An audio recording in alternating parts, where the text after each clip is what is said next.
Yeah, the prophet's back and we speaking on everything. Look.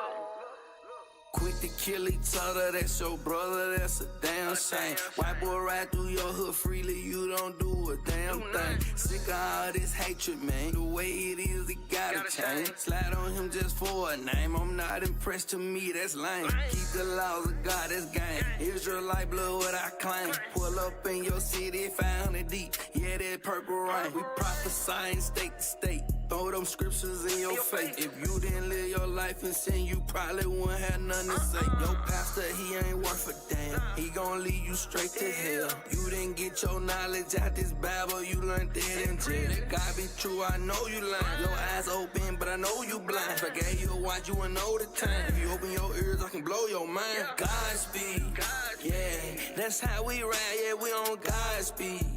Yeah, you join this truth, then you cannot leave. Yeah, forget your life, think about what God needs. Yeah. We up the scope, go blow for blow. We in the streets, we at the stove. We prophesy across the globe. The fringes all around our clothes. Can't get mad if they don't know. If he the head, just play your role. The Lord compared us all to go. Yeah, we the you better know. We gon' rule the world again. When we do it, ain't gon' win. In the kingdom, ain't no sin. Babylon and did you in. Don't let the devil take your mind. Satan mad, he pressed the time. Cause ain't no way he can take us down. Just fall in line. Godspeed, yeah, that's how we ride, yeah, we on Godspeed. Yeah, you join this truth, then you cannot leave. Yeah, forget your life, think about what God needs. Yeah.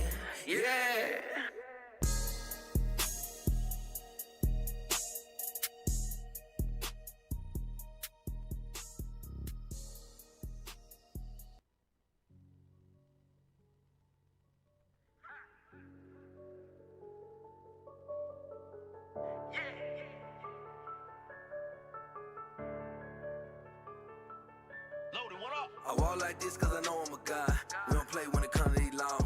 Babylon, yeah, I know it's gon' fall. Stood tall when I got that call. Put in work, yup, now I'm involved. Kingdom coming, we gon' walk them dogs. They gon' be our slave, that's all. I walk like this cause I know I'm a God. We don't play when it comes to these laws. Babylon, yeah, I know it's gon' fall. Stood tall when I got that call.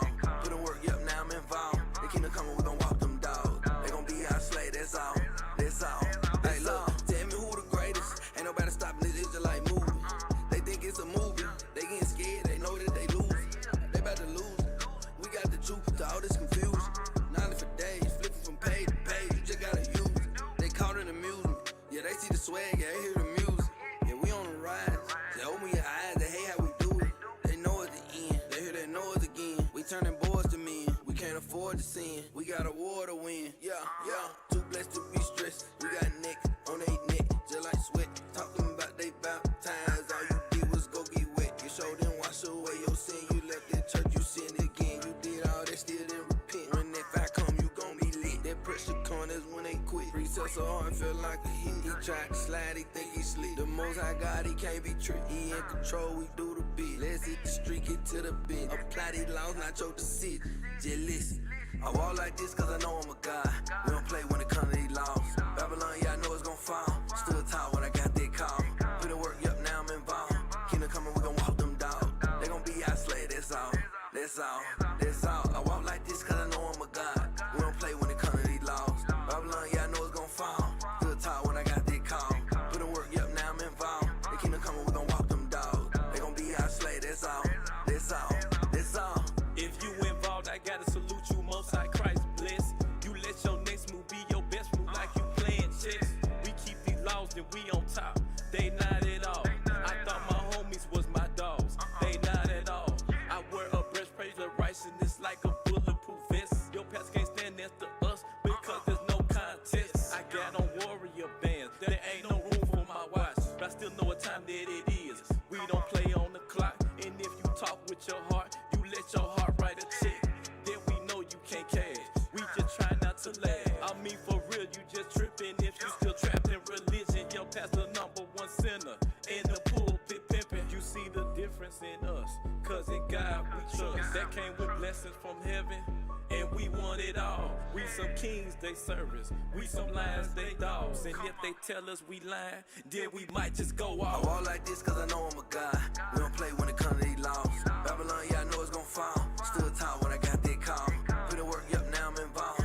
Kingdom coming, we gon' walk them dogs. They gon' be our slave, that's all. That's all, that's all. I walk like this cause I know I'm a God. We don't play when it comes to these laws. Babylon, yeah, I know it's gon' fall. Stood tall when I got that call. Put the work up, now I'm involved. The kingdom coming, we gon' walk them dogs. They gon' be our slave, that's all. That's all, that's all.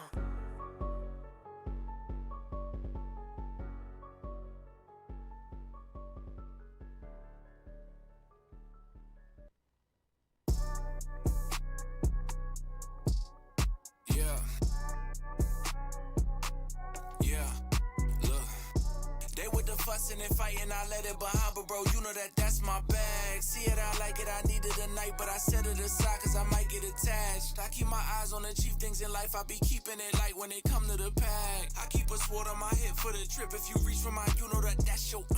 They with the fussing and fighting, I let it behind, but bro, you know that that's my bag. See it, I like it, I need it tonight, but I set it aside cause I might get attached. I keep my eyes on the chief things in life, I be keeping it light when it come to the pack. I keep a sword on my hip for the trip, if you reach for mine, you know that that's your...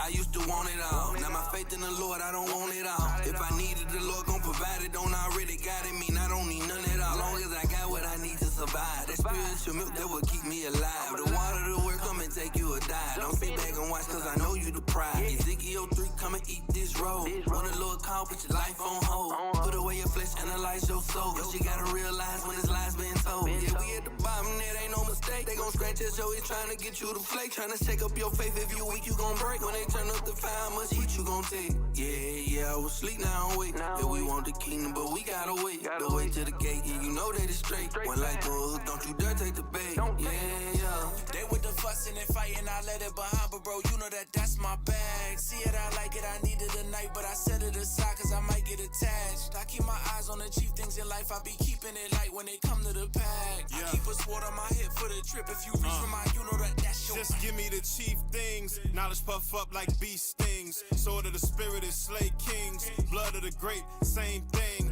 I'm with the sons of the God in the capo, boots lacing, I'm strapped though. Garment white, he paid the price, so I took a sip of that lactose. Just chew on this bread, let me think. Got a new song I'ma sing. 149 in this thing, addicted to life, I'm a fiend. The Lord judgment like a ring. Yeah, I'm in my duffel, get it off the muscle. 2 sticks, that's a perfect couple. Battle axe, get the feathers ruffled. Christ come and make his ass stubble. Pull up on the chair like Philip. When my elders come, I'ma get up. Tank on E, gotta fill up. Then it's time to fish, I'ma reel up. 144, got the seal up, then I'm gone. They with the fussing and fighting, I let it behind, but bro, you know that that's my bag. See it, I like it, I need it tonight, but I set it aside cause I might get attached. I keep my eyes on the chief things in life, I be keeping it light when it come to the pack. I keep a sword on my hip for the trip, if you reach for mine, you know that that's your...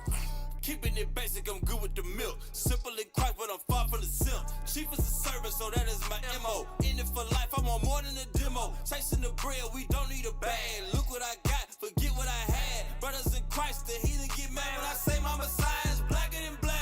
Revelation, world champion, heavyweighted. Old fear, that ain't gold plated. All of the earth, I see why they hate it. Damn, turn the earth to an oven, not a heater. So I gotta be meek in demeanor. Can't ball with the dragon over Jeter. But my power level going off the meter. Go figure, no triggers, just go get us. Possessors of the world can't bring them. Swords in your hand, better swing them. Cause it's boots on the ground to the kingdom. Come. They with the fussing and fighting, I let it behind, but bro, you know that that's my bag. See it, I like it, I need it tonight, but I set it aside cause I might get attached. I keep my eyes on the chief things in life, I be keeping it light when it come to the pack. I keep a sword on my hip for the trip, if you reach for mine, you know that that's your...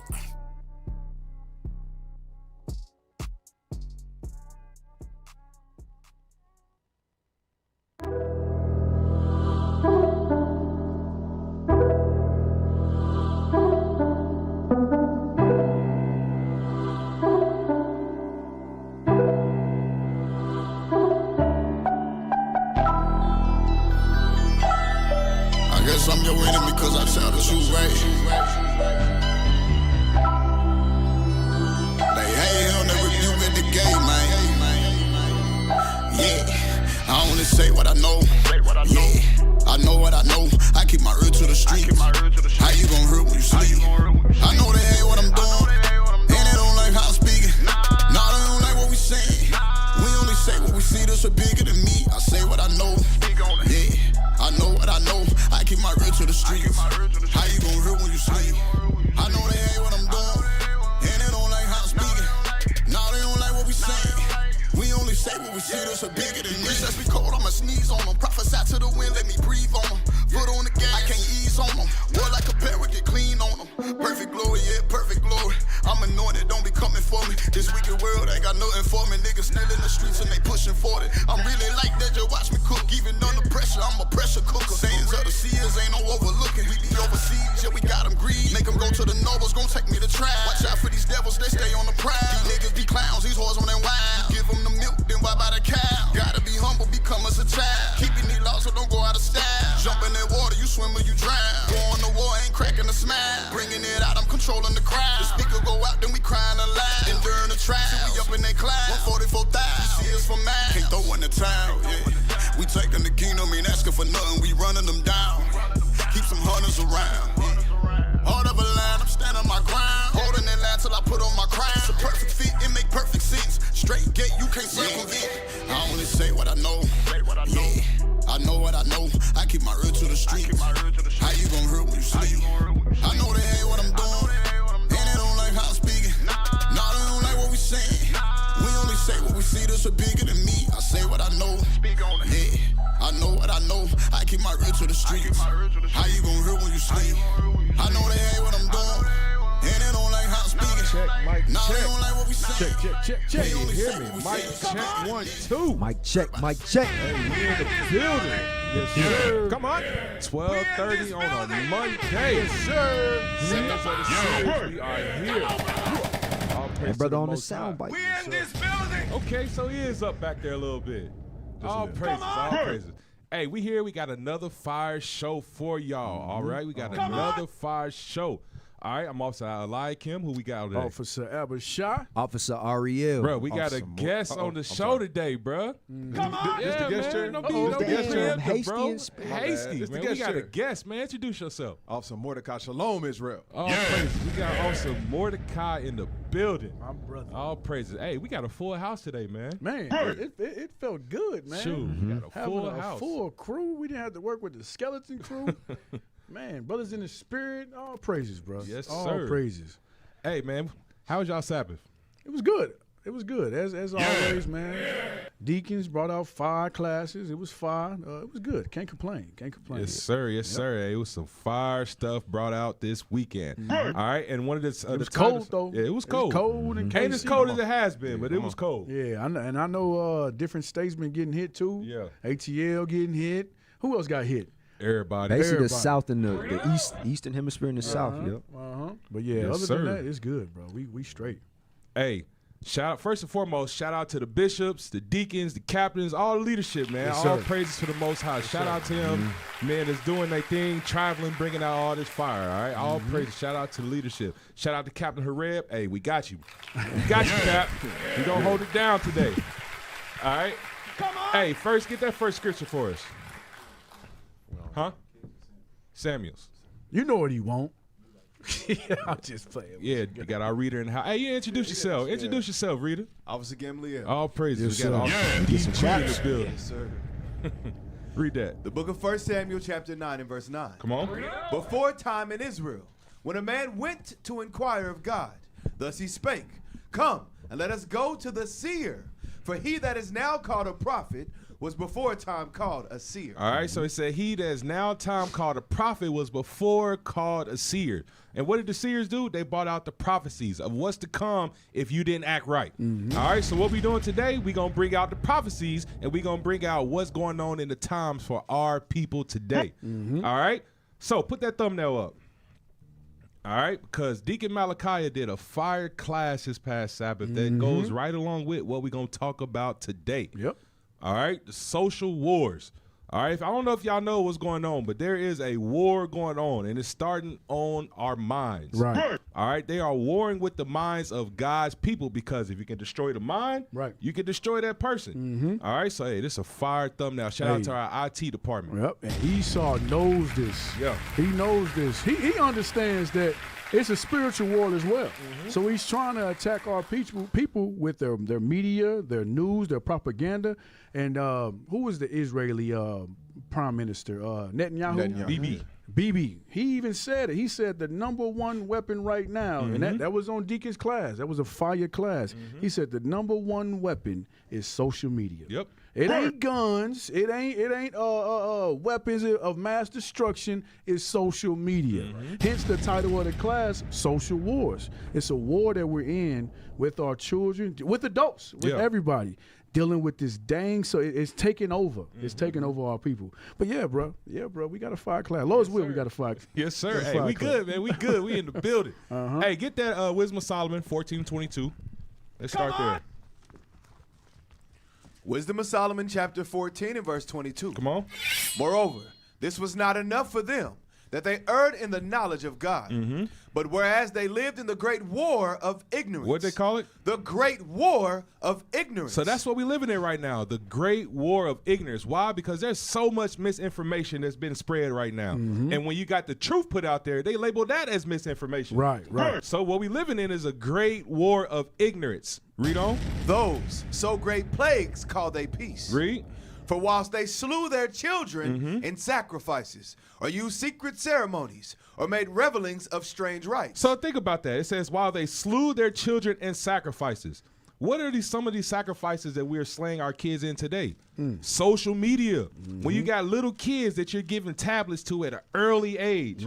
Now they're not able to fully develop their mindset, develop who they are, because they're not getting fed with God's laws. They're getting fed with all these idols, all this pollution that's going on these social networks. There's no way a kid, 4 or 5 year old, should be fluent in working a tablet. Or a cell phone. Working a cell phone. Yep. All right, they say stuff like YouTube Kids, but even on that, they got subliminal messages. Movies like Zootopia, they got subliminal messages and all these things, and some of these parents are just throwing their kids at it. Right. Yes, sir. We was talking about before we got on how stuff like Roblox, Bishop already brought it out about that. You don't know who's controlling these profiles. Right. You don't know who's behind these characters. So this is one of the things that we are slaying our kids and giving them sacrifices to. All these false misinformation that's going on. Yep. Read that. And you said it's the parents slaying their kids. We like to blame this young generation, but they're just they're a representation of us. Of the previous generation. Of the previous. So when you look at the YNs, when you look at this generation, you got to sit back and examine yourself. What did I do to cause this? Because we should be teaching our children the right way. Right. But throwing a tablet or giving them a cell phone, that's not the way. That's not the way. You're falling right into the hand of Esau. All right? Yeah, man. Yes, sir. Read on. For whilst they slew their children in sacrifices, or used secret ceremonies, or made revelings of strange rites, they kept neither lives nor marriages any longer undefiled. You see that? It says they didn't keep lives or marriages undefiled. Because social media is slandering everything. None of this stuff is safe anymore on social media. None of this stuff is safe in the news, because who's controlling the narrative? The very people who hate your guts. All right, we was talking about this with Cap over the weekend. From the very beginning, it's always been a war between who? Jacob and Esau. Yes, sir. Everybody else, extras in this movie. Just extras, yep. But what are they doing? They are all confederate to destroying us. They're all confederate to putting out misinformation about who we are and what our kids are consuming today. Right. Because it ain't just Amalek who's on board with this. Right. No, all nations got a part in this. All right, so now what's our responsibility? Get 2 Corinthians chapter 10, and we're going to start at verse 4. 2 Corinthians chapter 10 and verse 4. For the weapons of our warfare are not carnal. So what we need to learn how to do, like I said, it's a war going on. We need to learn how to war within the means of God's words. We need to learn how to use God's commandments, his words, to war a righteous warfare, because we haven't been taught how to do that. These churches have been destroying us, and they are a part of the misinformation that's going on. Right. They are a major part in the black community. Read. For the weapons of our warfare are not carnal, Come on. but mighty through God. And these words are mighty through God. Our people say foolish stuff like, what that Bible gonna do to help us? Right. God said these words are mighty. Read. Through God to the pulling down of strongholds, casting down imaginations, and every high thing that exalted itself against the knowledge of God. What did it say was a stronghold? Our imaginations, the stuff we are thinking, the stuff that we've been programmed to think. Right. Because you are being programmed. All Little do you know. Yeah, little do you know. Read. And bringing into captivity every thought to the obedience of Christ. And that's how we war a righteous warfare. You got to bring every thought into the obedience of God's words. What God say to do, that's what you should be doing. Yep. All right? And you got to teach your kids that from a young age. Yep. Because if you're not teaching your kid, the enemy's teaching your kids. Right. All right? Y'all got something? All praises. Yep. Hey, so, hey, let's jump right into it. Let's get that first timestamp. All right, this is out of The Social Dilemma. All right, hey, this is a heavy documentary. Y'all need to watch this full thing in y'all spare time. All right, let's get that. Outside in the neighborhood, those physical dangers are much less likely to happen than the dangers that we're seeing online. I remember in 5th grade, like, I saw all my friends slowly, like, starting to get phones, and I was like, well, I want to be able to text my friends. I want to be able to, like, do, like, fun things on your phone. Like, it's a fun thing. When Annabelle was 5, I gave them their first iPod. I was 11 when I started feeling pressured. Like, even before that, people had cell phones. Kids are ostracized. By the time they hit middle school, they go in at 6th grade. Almost everyone has a phone, and if you don't have a phone, then it's almost like a bullying thing. You can do better than your peers if you have access to some social media that allows you to engage and know when things are happening. Stop. And that you don't miss. It says you can have advantages over your peers if you got access to information. So you wonder why, you mentioned this earlier, you wonder why as soon as something go down, what's the first thing people do? They pull out their phones, World Star, because they want to have information, the scoop that ain't nobody else got. Yep. Because today's society, that is more like currency. That information that you got the one up on everybody else, if you the first person to break that, hey, they looking at you like, dang, this dude is in the know. Right. He's somebody important. Right. And it said they starting at an early age, 11 years old, 5 years old, getting tablets, getting phones. Hey, and I think that was what was major about it. She said, I gave Annabelle Edomite, a phone at 5 years old. But like we were saying earlier, 5 is that age where it's a lot of influence. It's the pivotal moment in a child's life. It's critical. Yeah. Because that child, right from that moment, they're going to be swayed in one direction or the other. And that internet, as we know, has been a tool of mass destruction for the people. You know what I'm saying? Influencing the imaginations you spoke about. All of that is done what? To program our people and put them in a bad light and put the negative stereotypes and stigmas on them. Right. What was the time? Where was we at? 13:47. Yeah, keep going. Play the rest of that timestamp. It's almost like a bullying thing. You can do better than your peers if you have access to some social media that allows you to engage and know when things are happening and that you don't miss out. Peers judge other peers by their knowledge of what's happening. Certainly in the last 5 years, we've seen kids' usage of devices continue to increase. Stop, pause that, go back. Pause it on that graphic real quick. Pause it on that graphic, because I want y'all to see what it's actually saying. Right there. It says 53% of American children own a smartphone by the age of 11. Wow! More than half of kids own a smartphone by the age of 11. Think about that. You're putting a supercomputer in the hands of an 11-year-old. With no security, too. No security. There's no guidance. parental advisory. There's no parental restrictions that you can do because kids can get around that. Yes. You can just open a different browser. You could just do Incognito. You know what I'm saying? Incognito. All of that. You can open up and access what? The entire dark web, as they call it. Yep. And you gotta realize the scriptures say, get that for me. A child's mind is desperately wicked. You know what? Yep. A child's mind is desperately wicked. When they get well, wicked. Yeah. You know what I want. Yeah, I'm sorry, man. You know what I want though. But yeah, wickedness is bound in the heart of a child. Yes, sir. But you got to understand, but our minds are desperately wicked.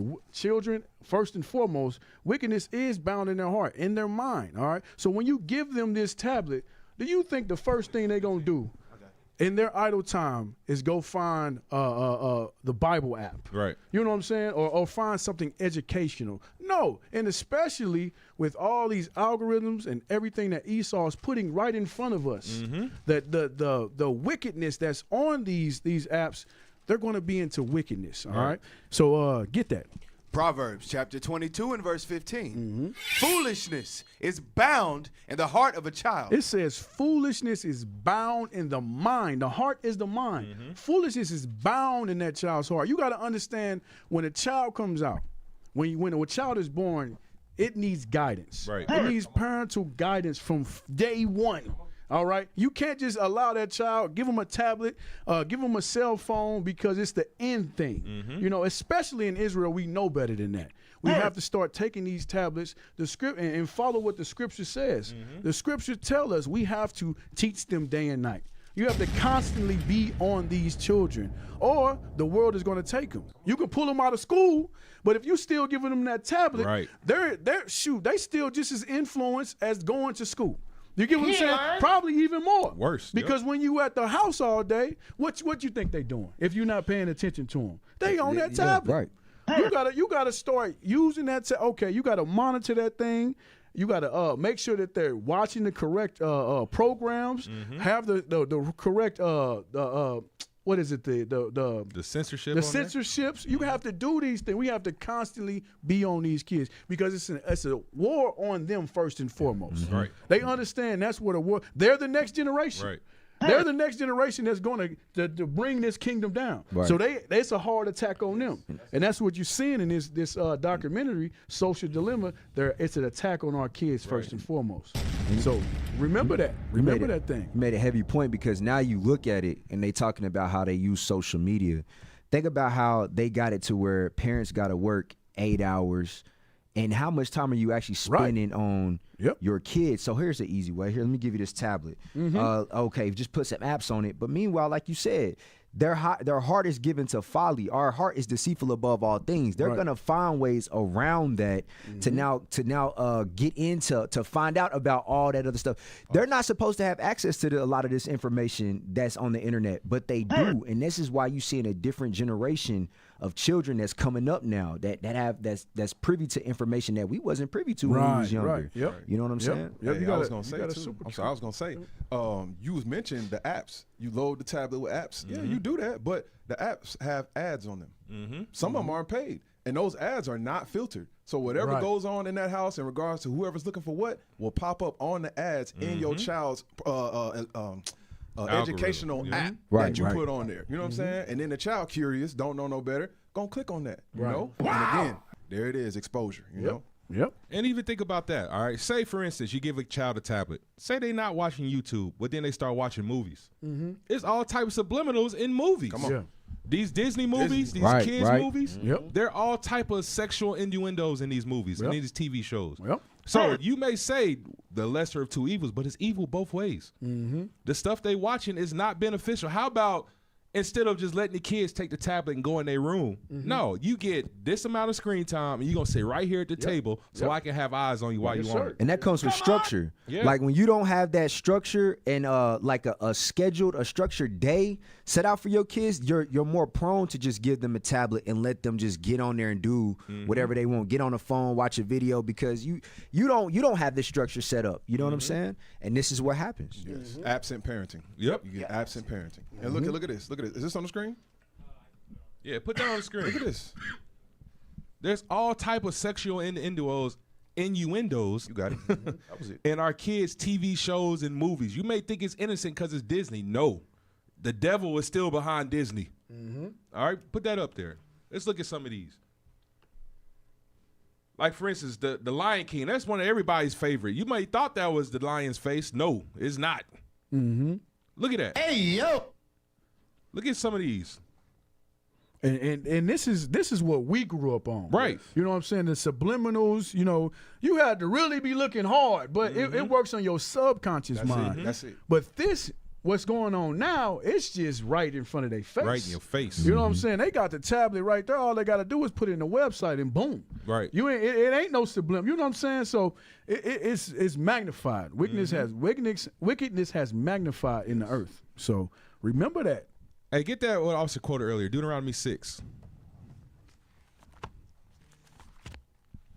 Because as men of God, as women of God, there's a certain way you're supposed to be raising your household.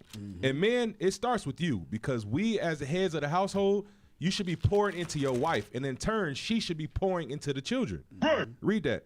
Deuteronomy chapter 6 and start at verse 1. Verse 1. Bring it out. Now these are the commandments, the statutes, and the judgments which the Lord your God commanded to teach you, that ye might do them in the land whither ye go to possess it. You see where the Lord started? He said, teach you that you may go to the land and possess it, right? Jump to verse 7. Verse 7.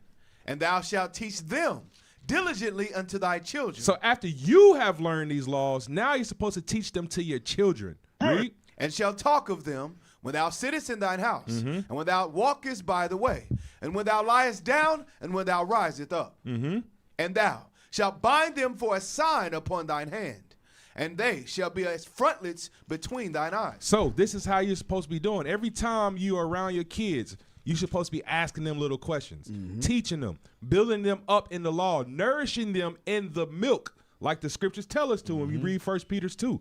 All right? That don't just apply to adults.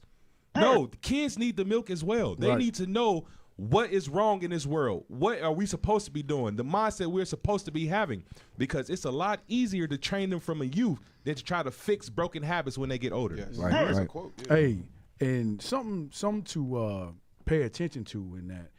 The kid said, I feel like I'm not a part of the in crowd. You know what I'm saying? And the parents like, well, I want my kid. They want to be a friend to their kid. Oh. You got to realize your kids are not your friends. Say it again, please. Your kids are not your friends. Right. I tell my kids, I'm not your friend. We got to stop trying to befriend our kids. We are teachers. We are parents. I take care of you. I teach you, and I'm trying to get you to the kingdom. Right. At the end of the day, give me that in Sirach. It tells you that in Sirach. Sirach chapter 30. Yep. We got to get in these scripts. That's where we fell off. We fell off following the ways of the world, and we want to be friends with our dang kids. All right. You know what verse I want, officer? Sirach chapter 30 and verse. You really started 1. Yeah, just start at 1. Just get it. Come on. This is how we deal with our kids.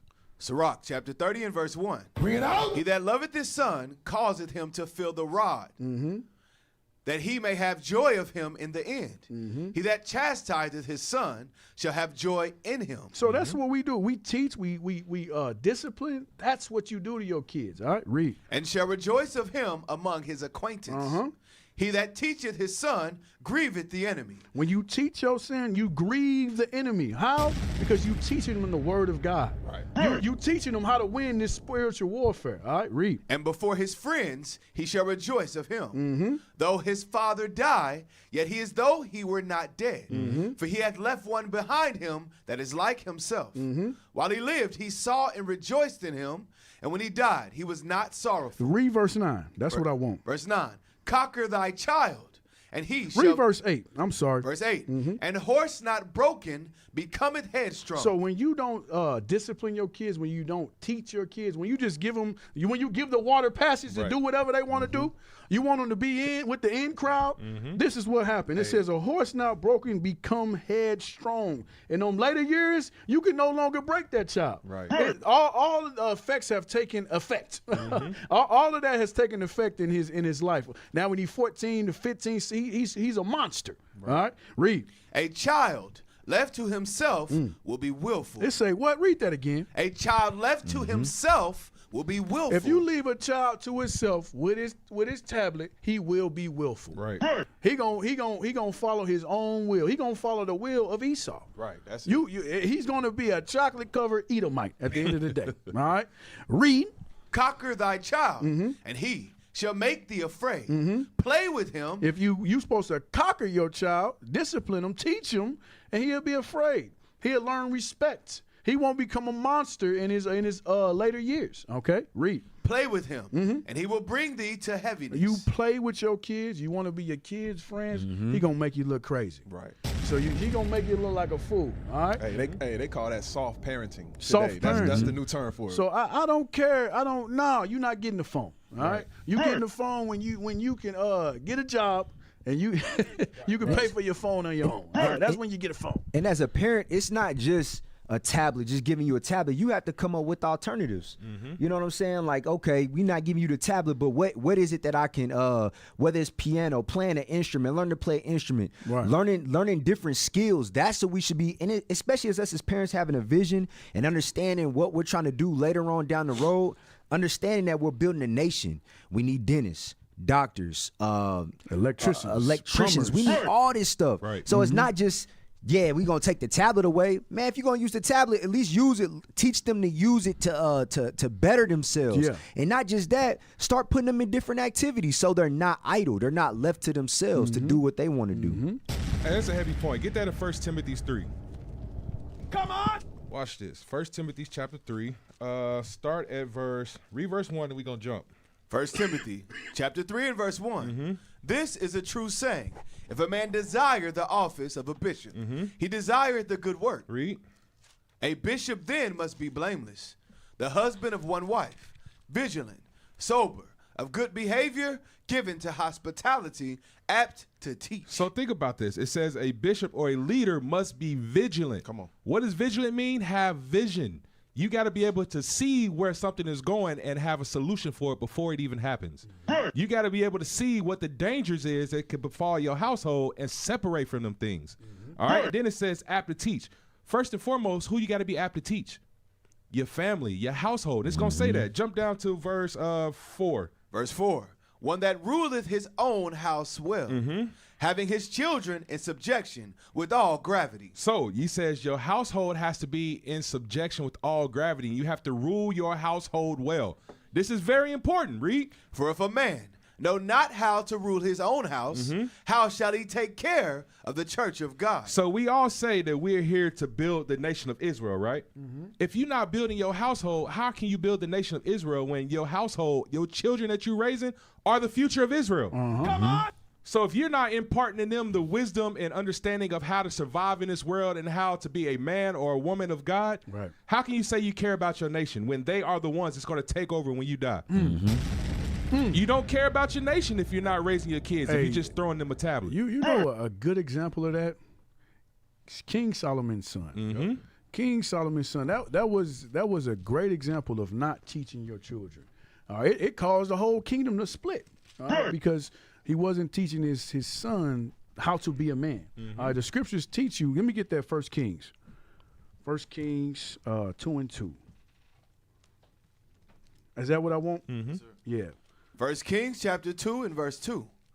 I go the way of all the earth. Be thou strong, therefore, and show thyself a man, and keep the charge of the Lord thy God. Okay, so keep reading. To walk in the ways, to keep his statutes and his commandments and his judgments and his testimonies, as it is written in the law of Moses, that thou mayest prosper in all that thou doest and whithersoever thou turnest thyself. This is the blueprint. This is what was taught to Solomon. This is how you show yourself a man. All right. This is when the kingdom was doing okay. We were good. We were in rulership at this time, but through the devices of the world, idolatry, being caught up in the world, which what King Solomon did. Absent parenting, it destroyed the next generation.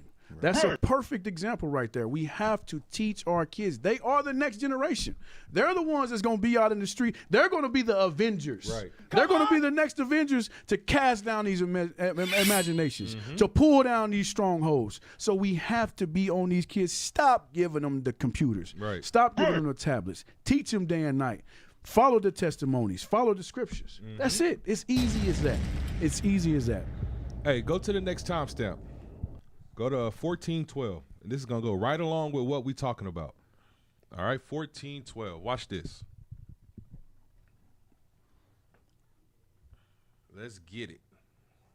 Them now for 4 years, so they're seniors. They have access to me 24/7. Like, what's the max amount you think in one day in the past 3 years? Like, if you had picked the one day you spent the most time on your phone, how long do you think it was? Oh, I'd say 18 hours, maybe.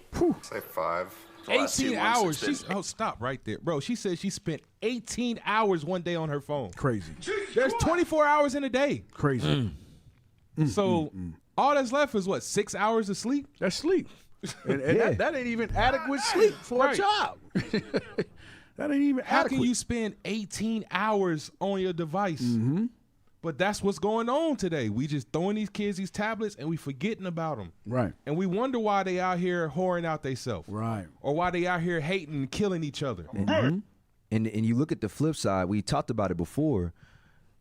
The access to information that you're not supposed to have. Why it's a surplus in missing children because you're accessing communities that you're accessing things that you don't have no idea of what it is, and you're in a delusional. When you on your phone like that, constantly on social media, you are in a delusional state. Right. To an extent, you are really in a delusional state because everything that you see is altered. They doctor up the images. It's AI on there now. So how much reality are you really taking in of what's going on around you? Yes, You're sir. not in a real place.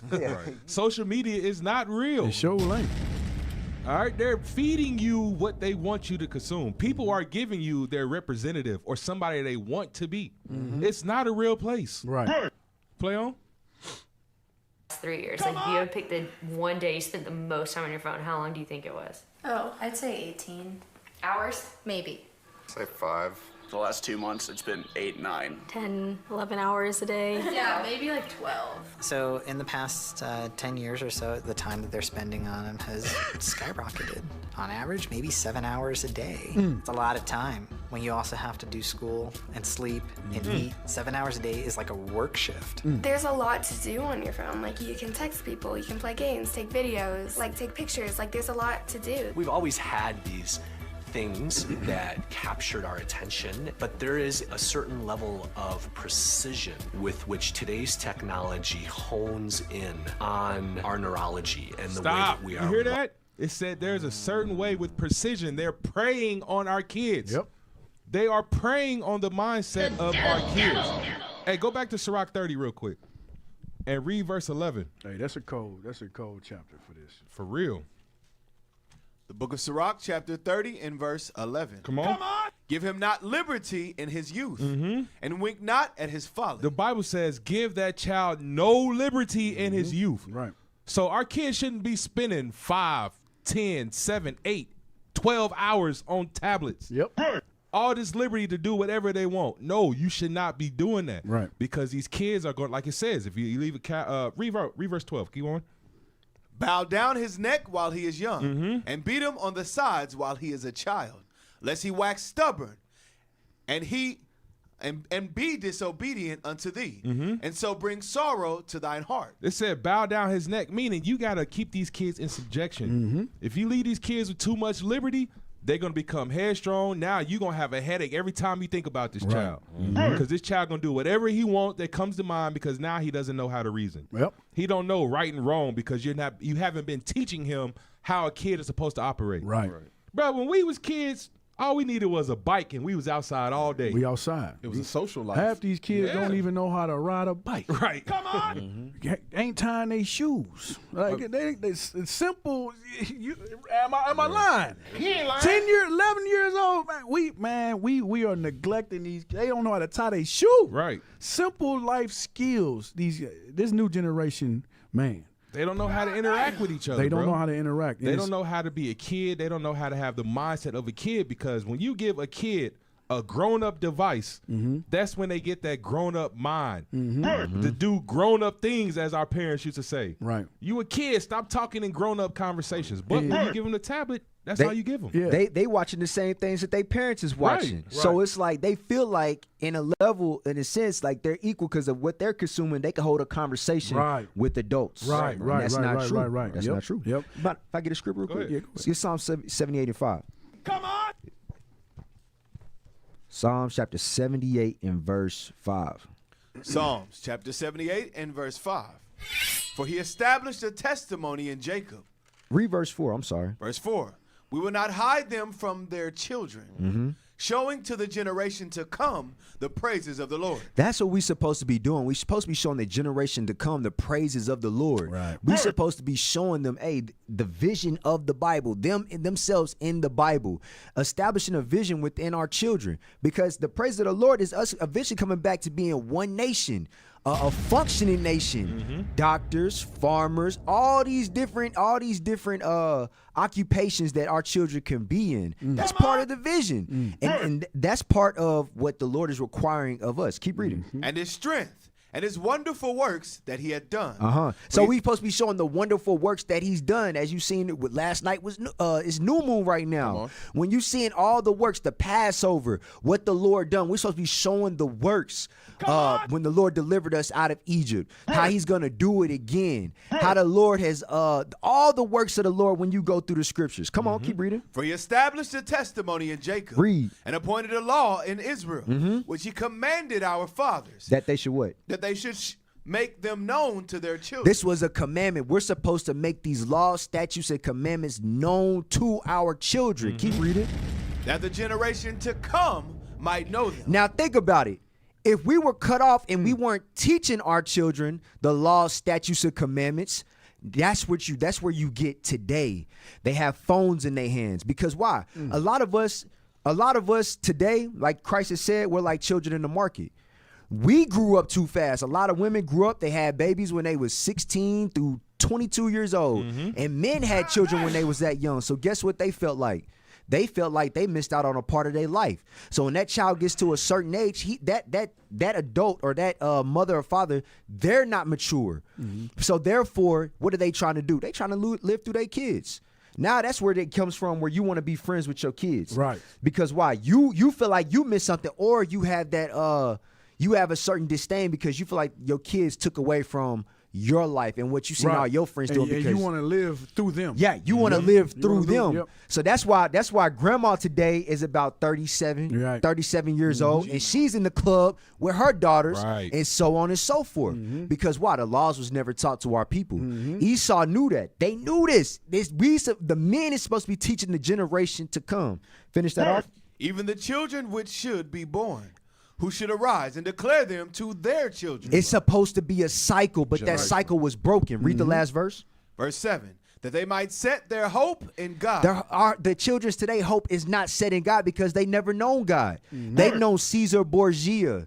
They've known the white image of Christ and what we were taught by our oppressors. Keep reading. And not forget his works, and not forget the works of God, but keep his commandments. And that's what we're doing today. That's what the prophets are going to do today. Right.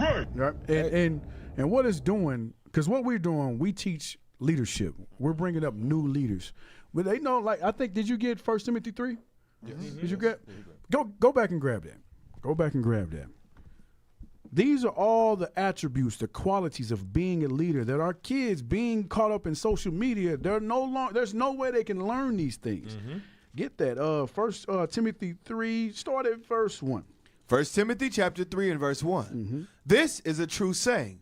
If a man desire the office of a bishop, he desireth the good work. So we all know a bishop is just a leader. That's a good work. That's what we're bringing up. That's what we're raising in Israel. Read. A bishop then must be blameless, the husband of one wife, vigilant, sober. So you got to look at those qualities of a leader. Does social media teach you to have one wife? Nope. Or does it teach to be a whore or a homo or promiscuous? No, that's not what it teaches. It says the husband of one wife. Read it from the top again. A bishop then must be blameless, the husband of one wife. Right. Vigilant. Vigilant. It teaches you to be vigilant. You got to be looking out for the enemy. So you walking around, when you look at people, I look at people, I scope people out. You see people walking, when you in the airport, when you see them in the mall, when you see them driving, where are their heads? Yep. Heads is down. They don't know what's going on. You're not vigilant. All right, read. Sober. Sober. It don't teach you to be sober. It teach you to turn up. YOLO. All right. To your point, with the heads down, you know who that affects the most? Who? The women. The women. Yes, sir. I thought that's where you was going. Yes, Yes, sir. the women. Yes. Don't Yes. have no situational awareness. None. You're all in the grocery store, in your phone. Meanwhile, it's a man that'll follow you 3 hours. Mm-hmm. He ain't lying. Listening to Avril Lavigne. Running my way downtown. That's all they. Come on, read. Of good behavior given to hospitality. Given to hospitality. These are the attributes that you're learning from the Bible that you're no longer learning in the scriptures. This is where it's really a spiritual war that we're fighting right now. Social war. All right, when you read Isaiah 1, when we were in the laws, we used to get Isaiah 1. Get Isaiah 1. Come on. This is how we should rock. This is how we should move. Isaiah 1, start at verse 1. Isaiah chapter 1 and verse 1. Bring it out. The vision of Isaiah the son of Isaiah 13, verse 1. I'm sorry. Isaiah chapter 13 and verse 1. Bring it out. The burden of Babylon, which Isaiah the son of Amos did see. Lift ye up a banner upon the high mountain. That's not what I want. Y'all know where it says we used to be orators. Isaiah 3. Daniel. Isaiah 3? Daniel 3 too. It's Isaiah 3. I think it's Isaiah 3. Isaiah. Yes, there you go. Chapter 3 and verse 1. This is how we were when we were in rulership, when we were under the laws of God. All right, read. For behold, the Lord of hosts, doth take away from Jerusalem and from Judah the stay of the staff, the whole stay of bread, and the whole stay of water. This is our rulership, read. The mighty man and the man of war. So we used to be mighty men, all right? You look at David, you look at Abishai, you look at Joab, Samson. All of our forefathers. We used to, man, like we just said, these kids don't need, they don't have basic skills. Right. they don't, man, they can't catch a ball. You know, for real, can't catch a ball. I had to look at my kid the other day like, damn, man, I got to throw the ball to you a couple times. Like, you're making us look bad out here, man. Get some coordination. It's look coordination, man. We ain't mighty at all. Like, dang, this is social media, bro. Read it. The mighty man, the man of war, the judge. The judge. We used to be judges, all right? We used to judge righteous matters, okay? Read. And the prophet, and the prudent. We had prudence. We had foresight. We didn't think in the moment. We no longer have to have we don't have foresight because all we do is pick up Instagram. Right. And we thinking in the moment. You're entertained in the moment. We don't even think for ourselves. We don't even more. think for ourselves. We're going to get into that. Yeah. We're going to get into that. Read. And the ancient. In the ancient. But that's it. That's all I want. This is where we were at. This is how we should be. This is what we should teach our. Going back to you, start teaching our kids how to be architects, how to be electricians, how to hold a conversation, how to hold a conversation, problem solve, problem solve. Simple as that. Instead of asking AI all the time. But yeah, what you got? Yeah, hey. Daniel 1 and 4 for. Before you go, stay there real quick. Before you go there, jump down to verse 4. Verse 4. And I will give children to be their princes. And these same ones who don't got these social skills, don't know how to act, the Lord said He's going to give them to be our princes, our leaders.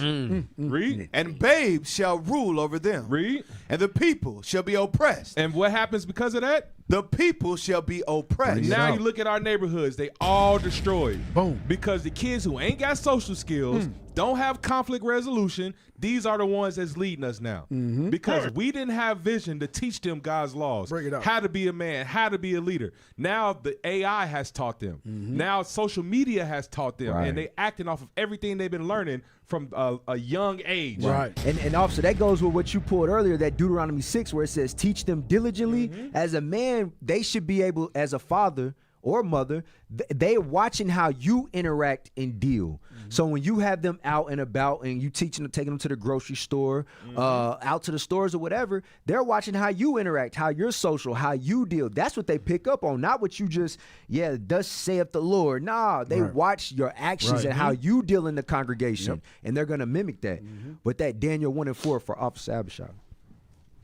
Daniel chapter 1 and verse 4. Come on! Children in whom was no blemish, but well favored and skillful in all wisdom, and cunning in knowledge, and understanding science, and such as had ability in them to stand in the king's palace, and whom they might teach the learning of the tongue of the Chaldeans. That goes with your orator, being able to stand before the king. That means you were taught etiquette, you were taught respect, you were taught how to carry yourself. You have social skills, and even it says cunning in all wisdom, skillful in all wisdom. That comes from being taught. That comes from being taught from the parents, and not just the parents, the immediate parents. It's a conglomerate. You know what I'm saying? How we run, like it's a conglomerate. You got brothers that deal with you. You know what I'm saying? We all got our kids, and we all deal with our kids. Just like your son, all praise the Most High, he just graduated high school. You know what I'm saying? All praises. But we've all been around and pour little things in him because it takes more than just two. You know what I'm saying? The mother and the father. It takes a village to raise a child. Yeah. Hey, go back to that time step. Did we finish that out? Let's finish that out. We got to move, bro. That's a lot of stuff we want to talk about because it's so much. Let's go back to that time step. Play? No, right there. no. Our attention, but there is a certain level of precision with which today's technology hones in on our neurology and the way that we are wired. Social media and other internet platforms make their money by keeping users engaged, and so they've hired the greatest engineering and tech minds to get users to stay longer inside of their apps and on their websites. I use Instagram, Snapchat. Instagram, Snapchat, and TikTok. 2 Instagram accounts. I can just scroll for hours on end. I use Instagram, Twitter. Instagram, definitely. My favorite is Snapchat. Like if I was to delete Snapchat, like I don't think I would like hang out. I don't know what's going on. She said if she deleted Snapchat, she wouldn't know how to interact. She wouldn't know these stuff. And these kids, they're being fed with these social media platforms. What was the time step on that? All right, go on. Because I'm going to show you something about this later on, but keep playing. Favorite Snapchat. Like if I was to delete Snapchat, like I don't think I would like hang out. I don't know what's going on with Snapchat. There's stuff called TikTok. The social media games like TikTok and Fortnite. Yeah, I look up from my phone after being there for 15 minutes and it's been like an hour. Scrolling through And then I end up watching other people's videos for like 5 hours on end. Watch Netflix for time and then like go off Netflix, check Snapchat, check Instagram, go back on Netflix. What I really do when I'm not online is kind of just sit on my ass and like eat. Hey, that's that gluttonous child. So it starts with they treating social media like a drug, bro. They don't know what to do without that hit, without that next hit. So they always constantly going back to it. But play this. This is a heavy point right here. Like pull to refresh. So you pull to refresh your newsfeed. That operates like a slot machine. It has the same kind of addictive qualities that keep people in Las Vegas hooked. You see that? It says pull to refresh. So the constant urge for new information, the constant urge for the next hit of what's about to come out. Right. That's how they get our kids addicted. All right. And now that's why they say stuff like they have a TikTok mindset. Right. They can only think in 8-second increments. Hey, and short attention spans. That's what they have. They can't even the shorts, all these shorts, 30-second shorts, they can't even watch anything over a minute. Right. You know, it's teaching them nothing. And one main thing that they stated was the algorithm. Yes. Showing you that Esau's mind is deep. He planned all of it. He knows exactly. We're going to get into it. Certain words to touch on, certain videos that you watch longer. Yeah, that's it. So you watch certain videos longer, that's going to come up on your feed. And it got you. It got you. You might even, you might like watching, like me. I like to grill, right? So you might like watching barbecue. You know what I'm saying? You might like watching cooking videos. So that's what's going to come up on your feed, what you like. So all day you watching what you like, and you ain't feeding the spirit at all. Nope. Right. You know, you're not feeding. Staying on media, TikTok, whatever, for any reason outside of the scriptures is not doing anything for your spirit. So you got to look at it like that. It's idleness. It's idleness. It's idleness, and that's what it talks about in Matthew 6. Matthew 6, real quick. Come on. This is the importance of why we have to make it a point for our children to read. That's why the Lord says read.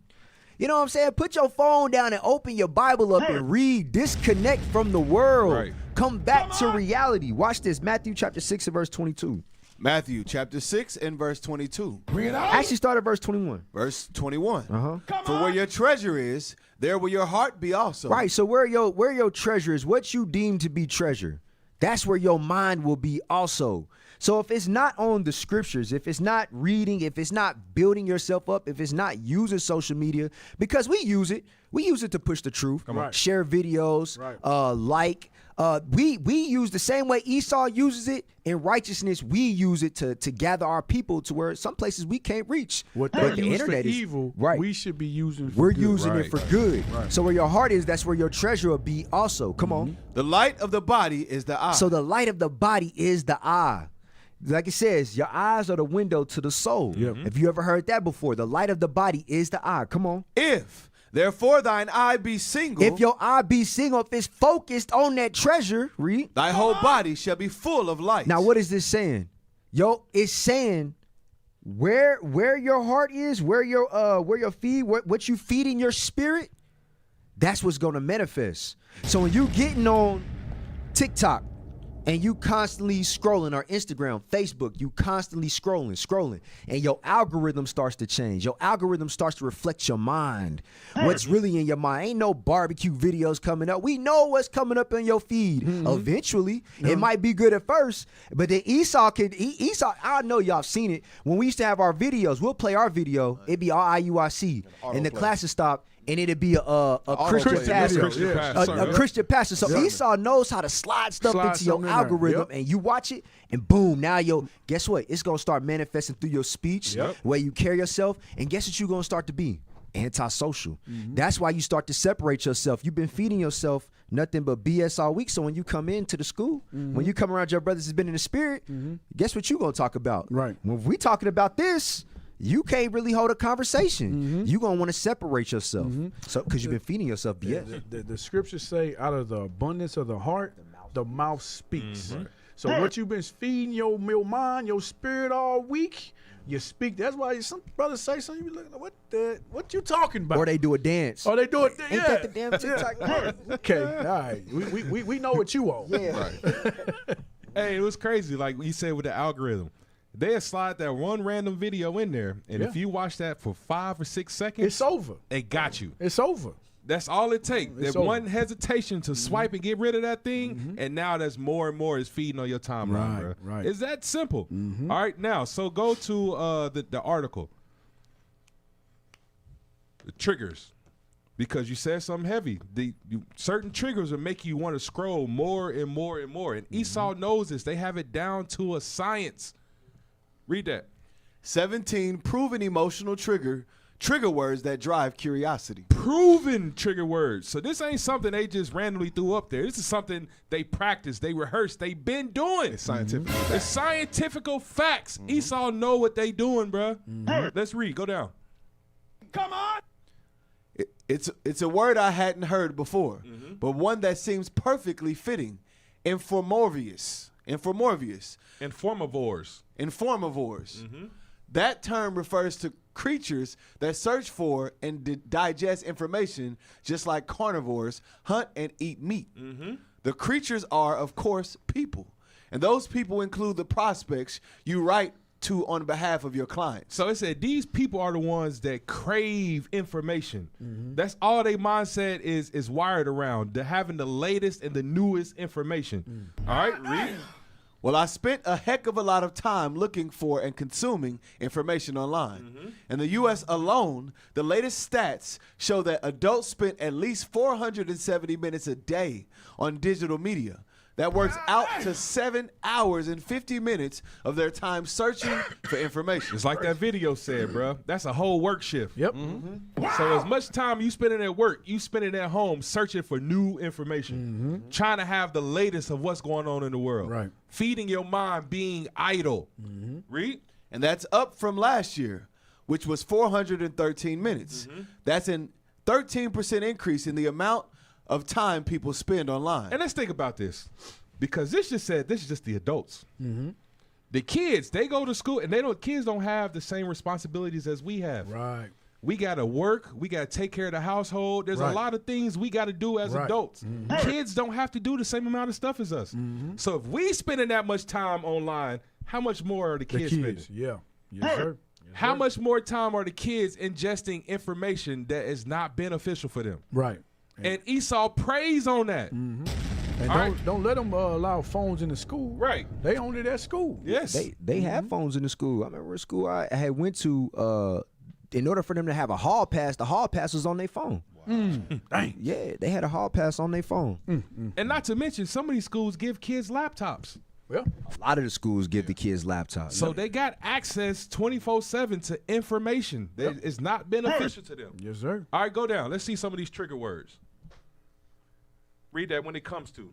When it comes to your prospects' need to seek out information, you can use certain trigger words that amp up their curiosity. Here are 17 emotional trigger words to use: secret, banned, illegal. So you know kids, they love it. Yes. Secret, banned, illegal. They like we said earlier, the foolishness is bound in the heart of a child. Yes. They see these, they clicking on it. I want to see what's going on. But keep going. And think about some of these words too. They all deal with something that you're not supposed to have. Right. That's it. Yep. So when you feel that Esau knows when they put something in there to make you feel like you got something that you ain't supposed to know or it's top secret, then you won. And Esau is preying on that. Yep. Ain't gonna lie. We see these words and we be like, oh, okay. Right. Adults see these words and be like, legal? What the hell? So I knew they was up to something. That's our first mindset. Damn, Illuminati. I knew it was true. Read on. Taboo, hidden, covert, exposed, undercover, censored, unbelievable, invitation only, insider, private, members only. So yeah, you get the point, man. All these words, these are words they put in titles to try to expose us. They'll try to expose information that people ain't supposed to have. So now let's think about this in the Israelite community. What words do we see when it comes to Israelites putting stuff up against us? Come on! They'll make titles like IUIC exposed. Right. They'll make all these titles to where now our people who may be seeking the truth, they'll look at this information and it could turn them away. They put these things in the titles to get clickbait is what they call it. All right, so this is the stuff that's going on. People see these type of words in the titles, it's going to make them spend more and more hours on this. Can I get a script on that? Go ahead. First Ezra's 5:73. Come on! First Ezra's 5:73. Because you saying trigger words, you seeing all these different attention grabbing, wording that they utilize to do what? Capture your mind. And they know that they got your mind already because they got you a phone. They see that they got all the research showing. They know exactly how much time you spending on here. Yep. But let me amp that up. That's why the numbers increased from the past year from 13% to higher. What did it say? That's a 13% increase in the amount of time people spent online. Why? Because they've now done the research. They put in the scientific fine tuning. Exactly. To do what? Capture the minds of the people that much further. But read that thing. First Ezra chapter 5 and verse 73. Come on. And by their secret plots. So the secret plots is the research that's done behind the scenes. What apps do people gravitate toward? Okay, Instagram. All right, Snapchat. Okay, the kids like Snapchat. The adults like this. They over here on X. Let's make a black Twitter. Let's make a black Twitter where the black people feel like they now invited, where it's members only. Come on. And popular persuasions. And popular persuasions is the things that they put on there to make sure that you come back because it's popular and everybody want to be popular. Everybody want to be seen as somebody that's sought out. Come on. And commotions. And commotions that gets the people talking. It's provocative. It gets the people going. That's what they want. Come on. They hinder the finishing of the building. And this is the purpose of it all. It's to hinder the finishing of the building of what? The house of Israel. All right. All praise. All praises. Hey, this is a little out of sequence. Pull up the article with the 50 influential Jews. Watch this. All right, because remember, some of the things they said in that video is what? TikTok. They said Instagram. They said Snapchat, right? These social media platforms. Watch this. Scroll down. Read that. 50 influential Jews. Sam Altman, number 1. Sam Altman is number 1. So who is Sam Altman? Go down. Come on! Artificial intelligence is rapidly changing the world, transforming it in ways we can't fully comprehend. While AI was previously familiar to some, it became a household term in 2023. And no tool is more closely associated with it than ChatGPT. ChatGPT, some of y'all's favorite counselor. Yeah, some of y'all's favorite. Yep. Y'all better tread softly now. Assistant. Tread softly now. Yep. Hey, Cap talk about this all the time, right? You'll be in a group of brothers going over scriptures, and you had that one brother in the corner pulling up information on ChatGPT. Yep. It said it showed who said right here in 2012. Yep. He become a scholar. No, in 30 30 seconds. seconds. Now he's a Scholar scholar. because he pulled up ChatGPT. ChatGPT ain't giving that breakdown. Yeah. What Hey. you think they teaching you? Sidebar. A lot of people don't need a voice. Yeah. The internet gives a lot of people a voice that do not need a voice. Right. Right. With this AI, it's like making it to where you have a lot of dumb people like just speaking and that's not doing their homework on what they're actually talking about. Right. Oh, ChatGPT said, Google said, the white man said. Make you too dependent on it. Yep. Yeah. So ChatGPT was started and owned by Amalek, by a Jewish man. All right, scroll down. Can't make it up. You can't make it up. Of course, you got BB. Go down. Oh, hold up. What did BB just say? He said yeah. the greatest weapon is social media. TikTok. No, he said TikTok. Yes. He said TikTok. So they understand that. He's number 2. Yeah. So what do you think they're promoting on TikTok? What do you think, what's the first guy? He said, what do you think he's promoting on ChatGPT? Lies. Right. Nothing Hey. but lies. Deacon Malachi just brought it out this past weekend. The CEO and owner of TikTok is Amalek. Yep. Oh, there you go. All right, so they in America cahoots. bought it, and they got Amalek running the show. Yep. Scroll down. Because it's another name on here I want y'all to see. Go down. Keep going. Keep going. Come on. Keep going, brother. I don't want none of that. All right, find me the list. At the top, it should say full list. Yeah. I think it was up. Go up all the way up to the top. All right. Go now down. go You just down a passed little bit. View full list. Yep, there it is. Scroll down. So, of course, Sam Altman, he's the CEO of TikTok. ChatGPT. Yep. I mean, ChatGPT. Yep. Go down. Go down. Keep going. Keep going. Keep going. Right there. Read number 13. Number 13, Digital Pioneers. Jane Kwam, co-founder, WhatsApp. WhatsApp is another communication app. Read. And Mark Zuckerberg. Who? Mark Zuckerberg. Mark Zuckerberg. Read. Founder and CEO, Meta. So I want y'all to realize, of course, Mark Zuckerberg is known for Facebook, right? But he also owns Instagram. Instagram, yep.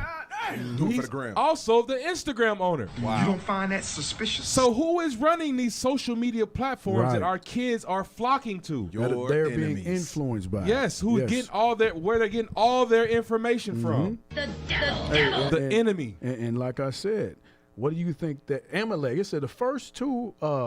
What does it say? First two influencers. What's the name of the article? The 50 influentials. 50 most influential Jews. Jews. Okay, so all of these are Jews at the end of the day. Jewish. Jewish. Devil. ChatGPT is heavy right now. TikTok is heavy right now. Social media is heavy. What do you think these Jews are teaching? Are they teaching truth or lies? Let's see what the Bible says. That's what I was about to say. See what the Bible says. You know what I want? I was about to pull this up for you. Yeah. Revelation. Oh, yeah, come on. Revelation 2 and 9. What do they teach you? Revelation chapter 2 and verse 9. I know thy works and tribulation and poverty, but thou art rich. Okay. And I know the blasphemy of them which say they are Jews and are not. The scripture says the Lord knows the blasphemy. What is blasphemy? Lies. Lies that these Amalekites, these KRs, they push.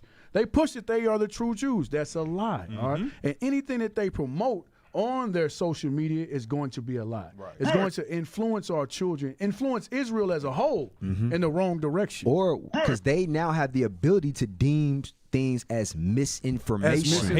As hate speech, misinformation. You can't say certain words. They pulling you down. If you're pushing the truth, they control all of that. And what you see with our children and adults as well, they're watching these platforms. Now, when you teach them the truth, they align with Esau. They align with Amalek before they align with their own brother. Because what they've been feeding themselves all day on social media.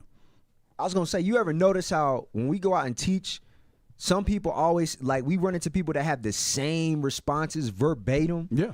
From different walks of life. All that comes from the media that's been being pushed. You'll say the same thing as somebody, a Muslim or whatever walk of life they come from. Well, God loves everybody. Well, how you know? Well, John 3:16, you ever been to church? No. Well, how they know that? Right. That comes from the media. What's being pushed? Yep.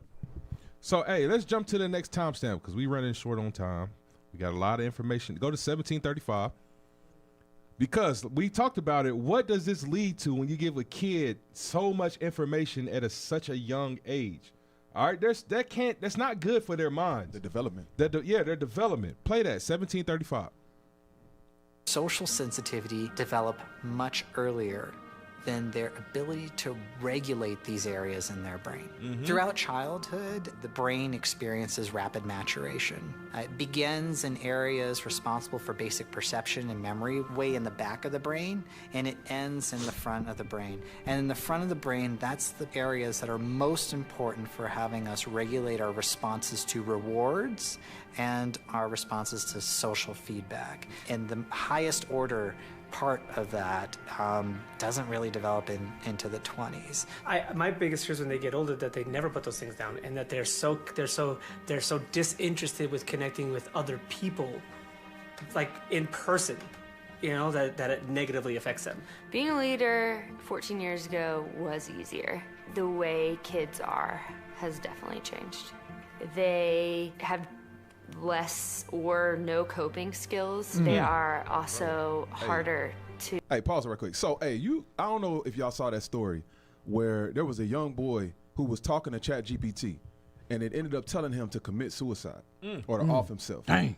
And because he didn't have the development to rationalize in his mind what is good from what's bad, this thing is telling me that I should harm myself. Right. Is that a good thing or a bad thing? This thing is saying it's my friend, but will my friend tell me to harm myself? Right. No, my friend won't tell me to do that. But they know that exposing these children to this technology at this young age, and again, it's rapid development, they can't process and rationalize. Now the child ends up offing himself because the ChatGPT, who posed as his friend, told him to do so. Right. This is what's happening. He didn't have the right parenting. Right.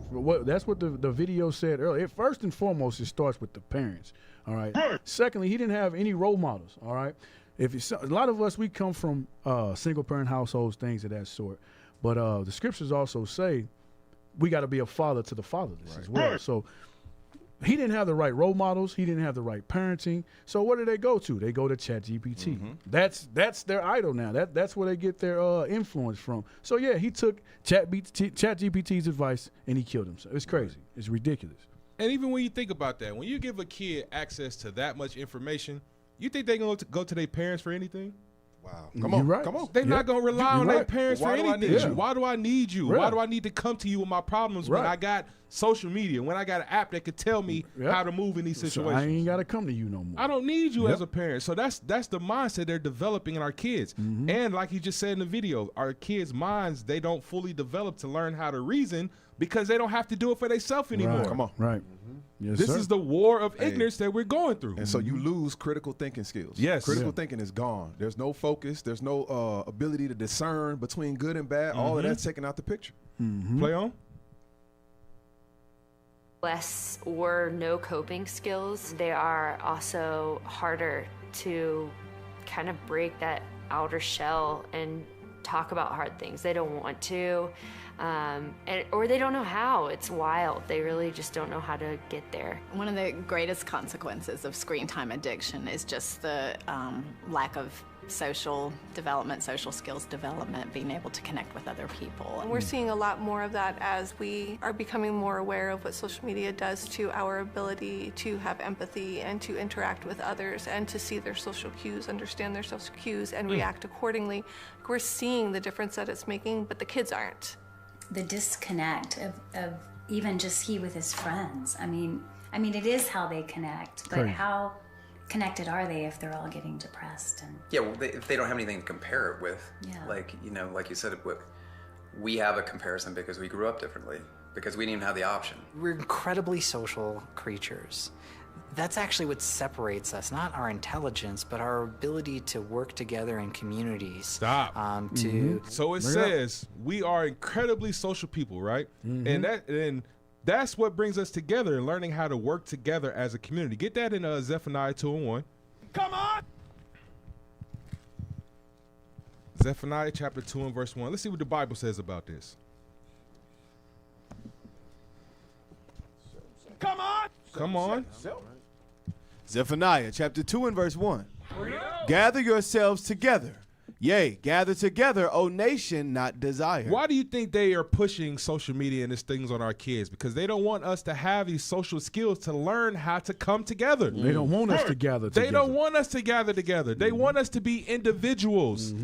They want us to depend on ourselves and not be able to trust anybody else. Because that's what social media pushes. When you got so much disinformation, they want you to be separate because they feel like you can't trust anybody. Right. That's the main goal behind this thing. Yeah, read that real quick. What's on the screen? Yes. Rates of depression and anxiety in youth have risen significantly, with studies showing a sharp increase over the last decade. Data indicates that more than 1 in 8 Americans aged 12 and older experience symptoms of depression by. It says 12 years old or older, they're experiencing symptoms of depression. How does a kid that's 12 years old know what depression is? Anxiety, right? Depression. You ain't paying no bill. You ain't done nothing. Life ain't Your even started yet. The hell? So how are these kids knowing about depression? Because they're getting fed too much stuff too fast, and they don't know how to differentiate between the truth and the false. And what we gonna get into later as well, they try to live up to a certain status as well. You know, based off the fakeness, the things that they see on social media. They think this is what they gotta be, or they gotta aspire to, right? You know, so that's where the anxiety. I'm not as good as I want to be. I'm not reaching it, right? I'm not reaching that, so that you get depressed. We gonna get it. I ain't gonna jump the gun. You good? But yeah, that's where the anxiety, because there's nothing else that they can have anxiety about. Right. You're not doing anything. Right. No responsibility. No responsibility. Really. Yeah. So what else is it? Where is it coming? It's coming from not being a part of the in crowd. That's it. That's what it is, or not looking like this model, and half of it be photoshopped anyway, or not having the latest information, or the latest information, or the latest drip, or whatever, whatever. That's where it comes from. And you comparing your walk to other people's walk, right? And it's like you got a covetous eye, and it's like, dang, I'm not attaining to this. Remember, we asked them young dudes in the school. We was like, if you got $50 billion, what would you do? What they was like, I would go buy a brick and start a gang. Man, it's where crazy. Does that mindset come from? Like social media, Grand Theft Auto. We was asking before that. What games? Oh, we play Grand Theft Auto. You got 50 million. I'm gonna start a gang and go buy some bricks. And I'm like. Yeah, crazy. That makes no sense, bro. Yeah. Wow. That's where it stems from, the anxiety. Because y'all know how it was when we was coming up in school, and it, like I said, wickedness has increased in the earth. When we was coming up, it was a certain, we was label whores. That, if you didn't wear the time and you didn't wear this, you didn't wear that, you felt a certain way, You or you didn't have the drip away, but that was when you went to school, okay? But now with these kids, it's all over social media. They're seeing people from other states, other countries. They seeing the whole world. Yeah. They got the whole world in their hands. Shoot, they even seeing pastors with Benzes, with everybody got it. So it's like, man, I want to be like that, Or on the flip side, they want to be hood. They want to be in a gang. They just want to be an entertainer. And when they can't reach that, that's where that depression comes in. That's where the anxiety comes in. Hey, I just thought about something too, right? So we showing right here how these kids at a young age deal with depression, right? Mm-hmm. Let's think about this. When we was in school, that first day of school, we had our gear laid out on the bed. Yeah. We felt something about ourselves. We had some type of value about ourselves. Kids today, they wear whatever they roll over in the bed, that's what they wear in the school. Right. They pajamas and they throw on a hoodie. And they'll wear that to school. So they're showing how they feel about themselves. They don't even present themselves the same anymore. Kids will wear some bummy sweats and a hoodie every single day because they have no self-esteem about themselves. They have no sense of value because of how social media is portraying them. And I was about to say, if you come and dress like that, it's because you always in your phone. Like, you're not even caring about your personal appearance. We would care because we didn't have phones like that and stuff. You know what I'm saying? So we'll come to school, we had to be social. But now you see it like we seen at the assembly, like you said, you in the spirit. All them kids came in with pajamas and hoodies had they stuff on, they was in their phone like this in the assembly. Yeah, they don't even care about themselves no more. The confidence is gone, self-esteem, all this stuff. They don't even see themselves in a great light anymore. Right. He ain't lying. All right, it's all because of the effects of these social media platforms and all these things that they're seeing. All right, play on. Our intelligence, but our ability to work together in communities. Right. Hey, this is in the comments is on point. One thing I hate the most is seeing boys with bonnets on. Boy, that drives me insane. Come on. Why are you, little boy, wearing a bonnet? Crazy. Girls, stop wearing bonnets at the house. But now, but also these parents, they doing the same thing. What you showing these kids, they're reflecting in real life. Bro, little boys should not be wearing bonnets. Right. That is gay. Wow. Put that on the screen. Why? This is Zesty. It went from do-rags to bonnets. See, we used to have do-rags. Yeah. Come on. These brothers got bonnets They on. wearing whole bonnets out the house, and they think that stuff is cool, bro. That stuff is not cool, man. That's that influence, man. And Yes. now they starting to blend the genders together. Yes. Where you taking off your girl bonnet, putting it on your head. It's getting weird out here, bro. Hey, And it's the social media that's doing it. Scary times out here. I'm going to be honest with y'all, bro. That's lack of a father in the household, Yes. bro. I'm not, bro. My father, bro, if I'd have went out the house with a bonnet on, bro. Put up your... Bro, it wasn't happening, bro. It was not happening. Bro, you're not going out the house with me You're wearing not no damn going out, bonnet, bro. bro. You're not in the house wearing no bonnet. No, Leave the house with a do-rag on. bro. For real. Have some care about yourself, man. Have some crazy. decorum. Care about how you represent yourself, how you feel. It's a standard. If you are a man of God, you got to present yourself as a man of God. Right. That's not what a man of God does. Crazy. All right, but go back. What I say about the gay clothes? I digress. Thrive as humans. A huge chunk of your brain is devoted towards just understanding people's moment-to-moment facial expressions, because social signals that come very rapidly are incredibly important to us, even if in the moment we're not totally realizing how important those social signals are. Where we at? What? All right. Play on? Yeah, we almost. Did any of you guys say that you struggle or have struggled with anxiety or depression? Anxiety. In high school? Both. Yeah. Depression. Yeah, me too. Don't. Yes, definitely. I have an entire friend group who has latched on to each other due to their connection with depression. Because they both are prone to See anxiety. that? We can stop right there. Why are these kids in high school, middle school, talking about dealing with depression? Yep. Where did they learn these traits? What are they seeing that's teaching them this depression? All right, that's not what a kid should be focusing on. Right. All right, get that Jeremiah 6:19. Watch this. Come on.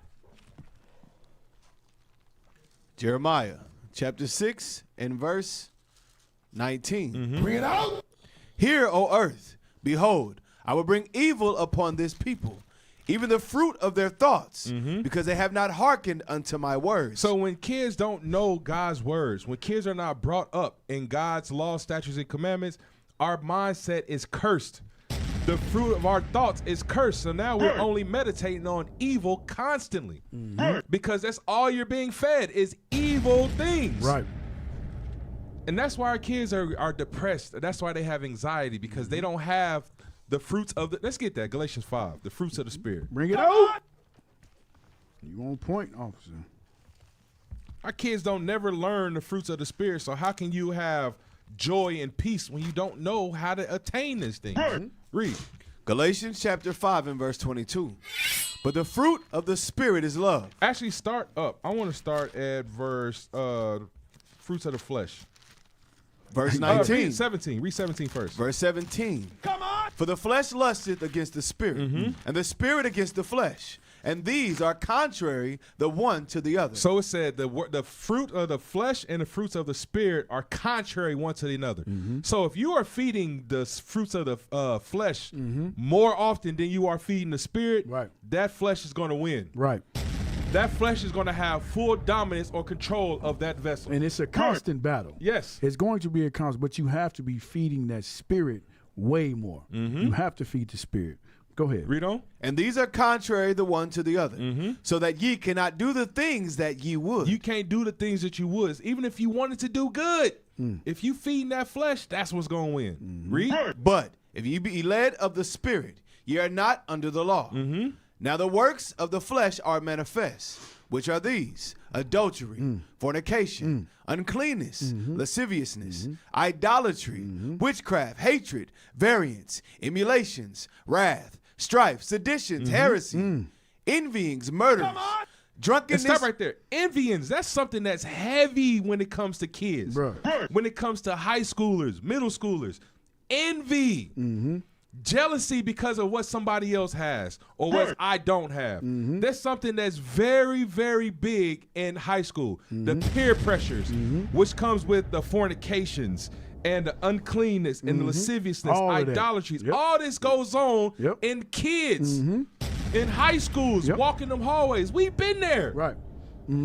Hey, that's the word. High school is the worst place, one of the worst places in America, bro. I'm telling you. It's bad. And what we were saying, we went to high school and we learned all of this. Yes. We had to go to school. They got all this in the palm of their hand. In the palm of their right hand. in their hand, bro. They're learning. They're feeding the flesh all day, and this is what you get.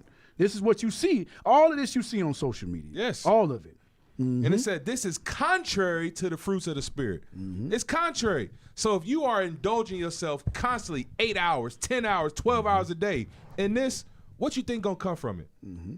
And when they grow up, it's gonna be even worse because now their heart is fully set to do evil. Right. Yes, sir. You on point. And we got kids today that, like you said, don't know how to reason, which is why there's programs that we're trying to get going to get these kids out of this, learn how to deal with conflict resolution. And these are the things that we bring up. Yes. In those programs, social media, Facebook, Music. TV, music, Yes. all peer pressure, all of that. This is all on the social war. This is coming from that social war that's pushed in Babylon. And it's heavy that you talk about that because think about it. Once you put something on the internet, it's there. Yes. And it's left to people's perception of how you meant it. So like we was talking about dealing with the men in the school and stuff like that. He was telling us that a lot of the issues arise from somebody saying something on some platform of social media, the other group getting wind of it, and now whenever they get into the school, they fighting. They just fighting. And that just comes from, like you said, when you read verse 20, that Galatians 5:20, all this goes with social media. Watch this. Galatians 5:20. Verse 20. Idolatry. Idolatry, read. Witchcraft. That witchcraft is all throughout that. That going from thought to thought to thought. Esau knows what he's doing when he gives you the social media. That's part of his witchcraft. Come on. Hatred. Variance. Emulations. Wrath. Come on. Strife. Seditions, heresies. All these things manifest on social media, and it's like you don't even get the chance to spit on the spark. Yeah. All that happens as soon as you post it, and I'm pretty sure you're gonna get to it, you'll see that it just gets fanned by likes, dislikes, comments, and now before you could even problem solve, it's already issue. So as soon as I see you when I get to school, it's up. It's like that. On site. It's too many. Hey, like you said, once people get wind of that, now before you can even respond or get your side of the story out, too many people already believe in one side of the story. Right. There's no more in the scriptures where it said, get that Sirach 19. Come on.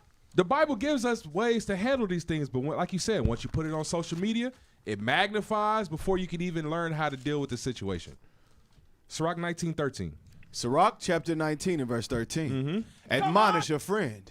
It may be he hath not done it. And if he have done it, that he do it no more. What is this called? Problem-solving skills. Conflict resolution. Learning how to deal with your people.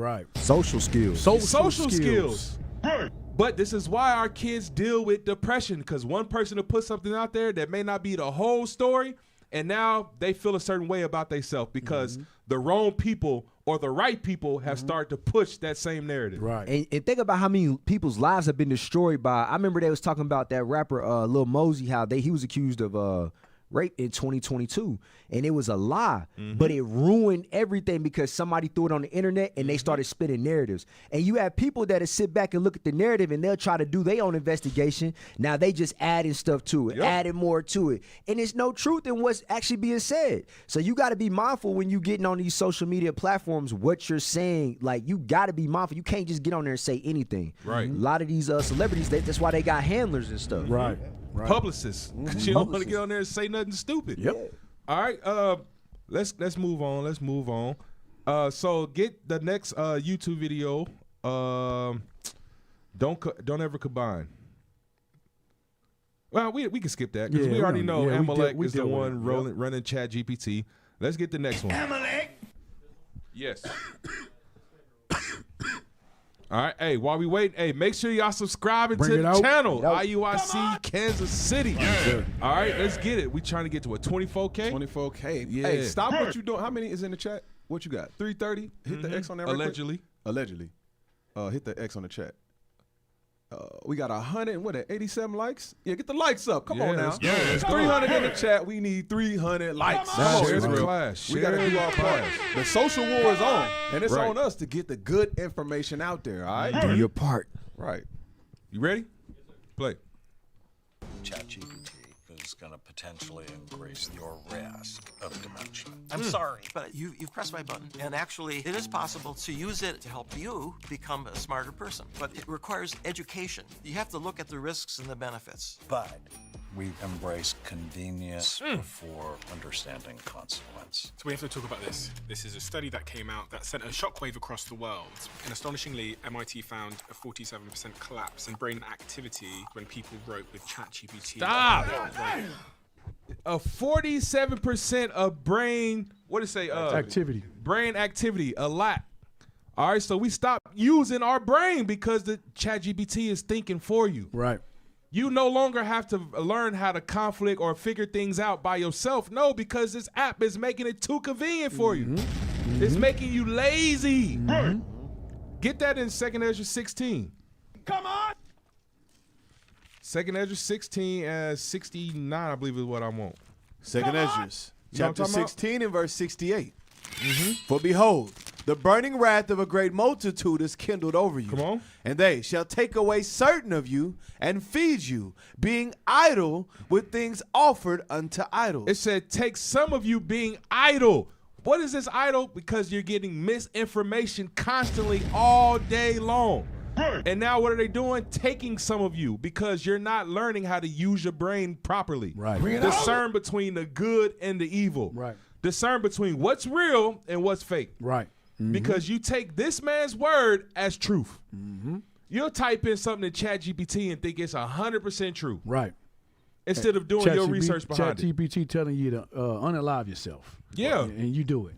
Come on. Hey, on that idle, get Sirach 33 and 27. Come on. Why is it so dangerous being idle? Why is it so dangerous having this device in your hand that you can just stare at? And I want to get that in Ezekiel later, but yeah. Sirach 33, 27. Sirach chapter 33 and verse 27. Send him to labor. So it says, send him to labor. Give him something to do.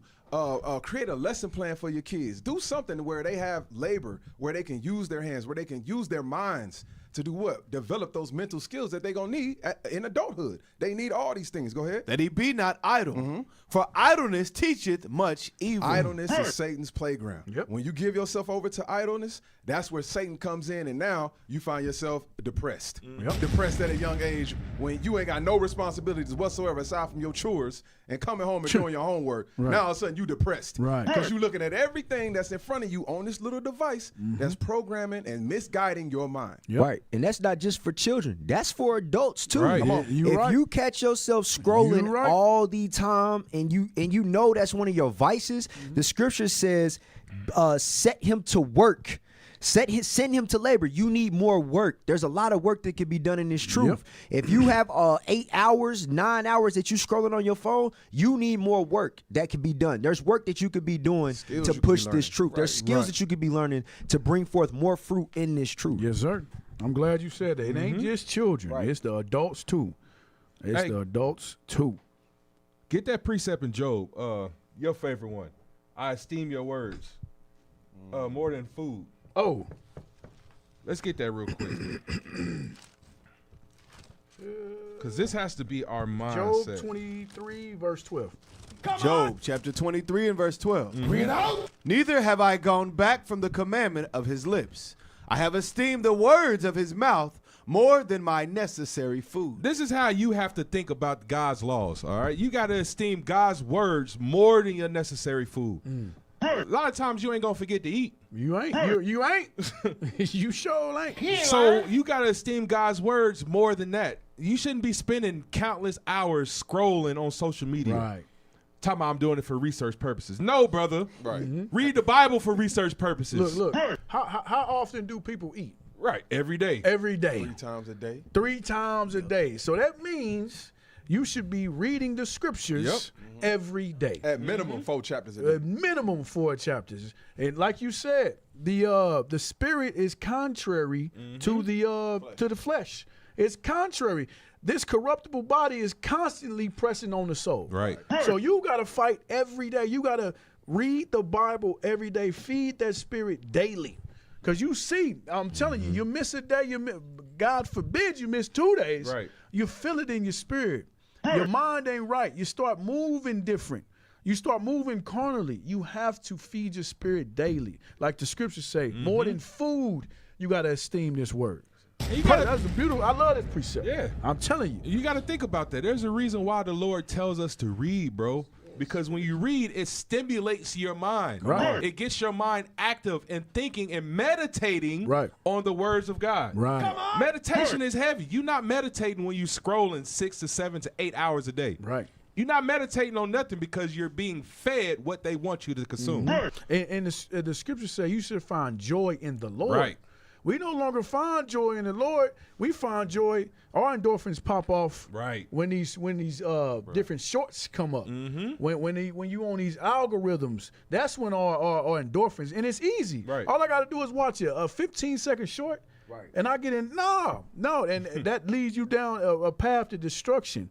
You got to read these scriptures, and that's where when you read about the acts of your forefathers, you know what I'm saying? How they solve different problems. Because like it says, Romans 15. Let me get Romans 15.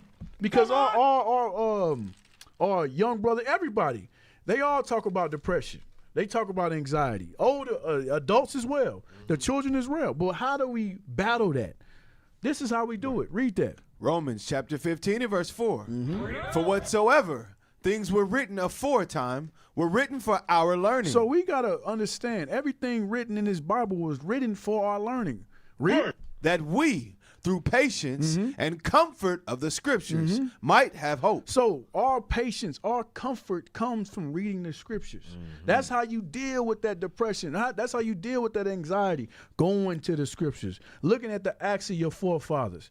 David went through tribulation. How did he deal? Job went through tribulation. How did he deal? Certain the foremothers, they went through. How did they deal? How did they get past that? That's how you kick the anxiety and the depression. We no longer, we don't do that anymore. We depressed already, and we constantly go on Facebook and TikTok and get even more depressed. No, you got to come back to the joy of the Lord. Come back to the scriptures. I was going to say, that's why the scriptures have to be your foundation. Yeah. A lot of people do it backwards. They want to go through the internet and try to find out. That's why you have a lot of, you have a lot of these brothers out here that think they deep. Yeah. And it's because they using the internet instead of using the scriptures as the foundation of what thus saith the Lord. And that's where all these different doctrines start to pop up from information that they getting off the internet, they eventually getting from the enemy, and they trying to merge it with the scriptures. Your foundation has to be this first, the Bible first. Yes, sir. And not only that, a lot of these doctrines come up because they want to feel like they have information that ain't nobody else got. Right. Come on. I got the breakdown that y'all don't got. Y'all need to come to me to be y'all teacher. That's the reason why a lot of these false doctrines pop up. They don't spend time learning the truth or digesting the truth. No, I want to say something different. And then you got something like John the Baptist wasn't in the truth. Right. Or Paul was speaking false. That's where you get these things from, because they're not studying to learn the understanding. No, the scripture say in Isaiah 28, they're going precept upon precept to their own destruction. That's what's going on. All right, and that, bro, 47% brain decrease. Decrease, yep. And then the graphic also said, I don't know if you did you X out of that when it said what does reading do? The benefits of reading, I think you had. You X out of it? It's all right. It said, but reading reduces stress. Yes. So all that anxiety, all that stress and depression, there it is.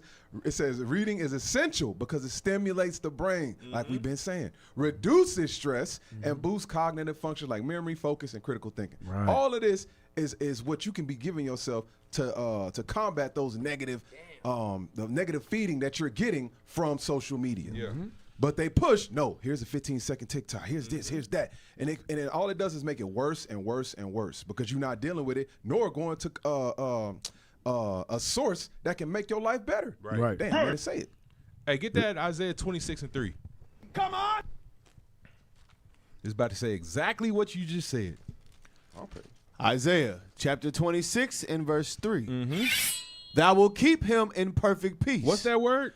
In perfect peace. It said perfect peace. Read. Whose mind is stayed on thee. Who's focusing on the laws of God. Right. Who's not idle on social media, on TikTok, on Instagram, on YouTube. No, it says if your mind is stayed on the Lord, you ain't got to worry about depression. Bring it out. You ain't got to worry about anxiety because you know the Lord is going to take care of you. Right. You seen what happened to your forefathers, and you know that the Lord got your back if your mind is stayed on him. Read. Because he trusteth in thee. Because you trust in the Lord. Read. Trust ye in the Lord forever. For in the Lord Jehovah is everlasting strength. And the Lord is everlasting strength. So this is how that's how you battle depression. Right. It's how you battle anxiety. Yep. You got to be focused on the Lord. You got to have your mind stayed on him. You got to read, brother. You got to, Bishop say it all the time, study, pray, and apply. There should be no day that goes by that you don't do all three. Bring it out. No, Yes, not one moment. All right. Let's go on from there. From there. Let's we short on time. Yeah, man. we move. Hey, time's getting short. Play the next one. Come on. No, just play the next. Is it timestamp? Yeah, timestamp. Yeah. Let's play that. It's going into the. Play it. Addicted to their phones. Parents are the primary determinant as to how a kid uses technology. There you go. In other words, if we want our kids to be consuming technology differently, then we first need to look in the mirror and ask ourselves, would we want them using their technology exactly how I do? The race for attention has to get more and more aggressive, and so it's not enough just to get your behavior and predict what will take your behavior. We have to predict how to keep you hooked in a different way. And so it crawled deeper down the brainstem into our social validation. So that was the introduction of likes and followers. I post a lot. I used to, I almost have a mental schedule, each month I'll post. And I'll edit the picture and make it look really good. Now I just kind of post when I want to. And I definitely delete posts that don't get a lot of likes. I like to have a lot of likes. You see that? They playing on the need for validation of our kids. Yep. All right, they start playing on the need for validation because she said, bro, if the post ain't getting enough likes, I'm going to delete it. Right. You're not going to see me in a negative light where I only got a few people liking my stuff. Yep. Wow. Our kids are seeking attention. And it said the parents are the key contributor to that. Yep. So if you are, let's think about this. Us and the truth. The bishop has given, by the will of the Lord, has given us things put in place to stimulate the minds of our kids. So instead of watching Love and Hip Hop, instead of looking at all these pointless things, Disney, what if you put on Watch and Read for your kids? Right. What if you put that on to where that's stimulating their mind all day? What if you put on 15 Minutes with the Captains? Right. Giving a sense from A to Z. Right. Bro, we have something literally all day playing. Yeah. Why not stimulate yourself with that? Upload God's Laws is playing all day. Right. Biblical Smoke is playing all day. You got classes all day. Right. You got stuff to stimulate your mind, but that all goes back to your desire. Right. Yep. He's going to feed you according to your desire. That's right. And you was talking about the validation. Get Deuteronomy 28 and verse 28. Because our people seek validation. And we see this more in our community with our sisters and our brothers, because the images that's being put out there are not you got to think every time you see our people out there, it's a mug shot. We looking crazy, but what they deem the beautiful or the upper echelon of our people, they've done lighten their skin, they putting the blonde in their hair. Yep. You know what I'm saying? Watch this. And this goes back to vacant self-esteem, not having any images, because of what social media has done. It's been a tool to also destroy us. They push the images of our people always in a bad light, and that pushes vacant self-esteem within ourselves. Watch this. Deuteronomy chapter 28 and verse 28. Come on. The Lord shall smite thee with madness. That madness is crazy. Your mental health issues that you see today. Vacant self-esteem is one of those issues. from cyberbullying, wanting likes for validation. All of that feeds that vacant self-esteem. You know, when you have our people that want to grow up and be drug dealers, they want to grow up and be rappers, they have vacant self-esteem. Right. A lot of them probably never wanted to be that, but because that was the norm and that was what was pushed. That's what they see all day. That's what they see. That's what they want to now follow. And it's because it's nothing there. It's nothing there. Keep reading. And blindness and astonishment of heart. And it's astonishment of heart. And this is the reason why we become a proverb and a byword based off how we're shown in the media. Right. How they've always shown us in the media. That vacant self-esteem. All right, is there more on that? That's enough. We get the point. Did it talk about they post certain pictures? We about to go to that next. Okay, that's next. Okay. Yep. So let's get let's jump to 2540. Do a little before, because she's going to ask the question. Yep. Right there. That is correct, sir. What gets the most likes? More spin, more likes. Yeah. Girls in bathing suits. You have to sexualize yourself, or you have to post a bikini pic or something that's revealing in order to get a lot of likes. The more attractive you are, more likes you get. Hot girls get a lot of likes. Parents' day and age, you couldn't get on your phone and be like, oh my gosh, look at Kim Kardashian's life. We have the ability to compare ourselves with other people. We weren't really worried about what we were wearing. Right, stop. That was a heavy point she just made.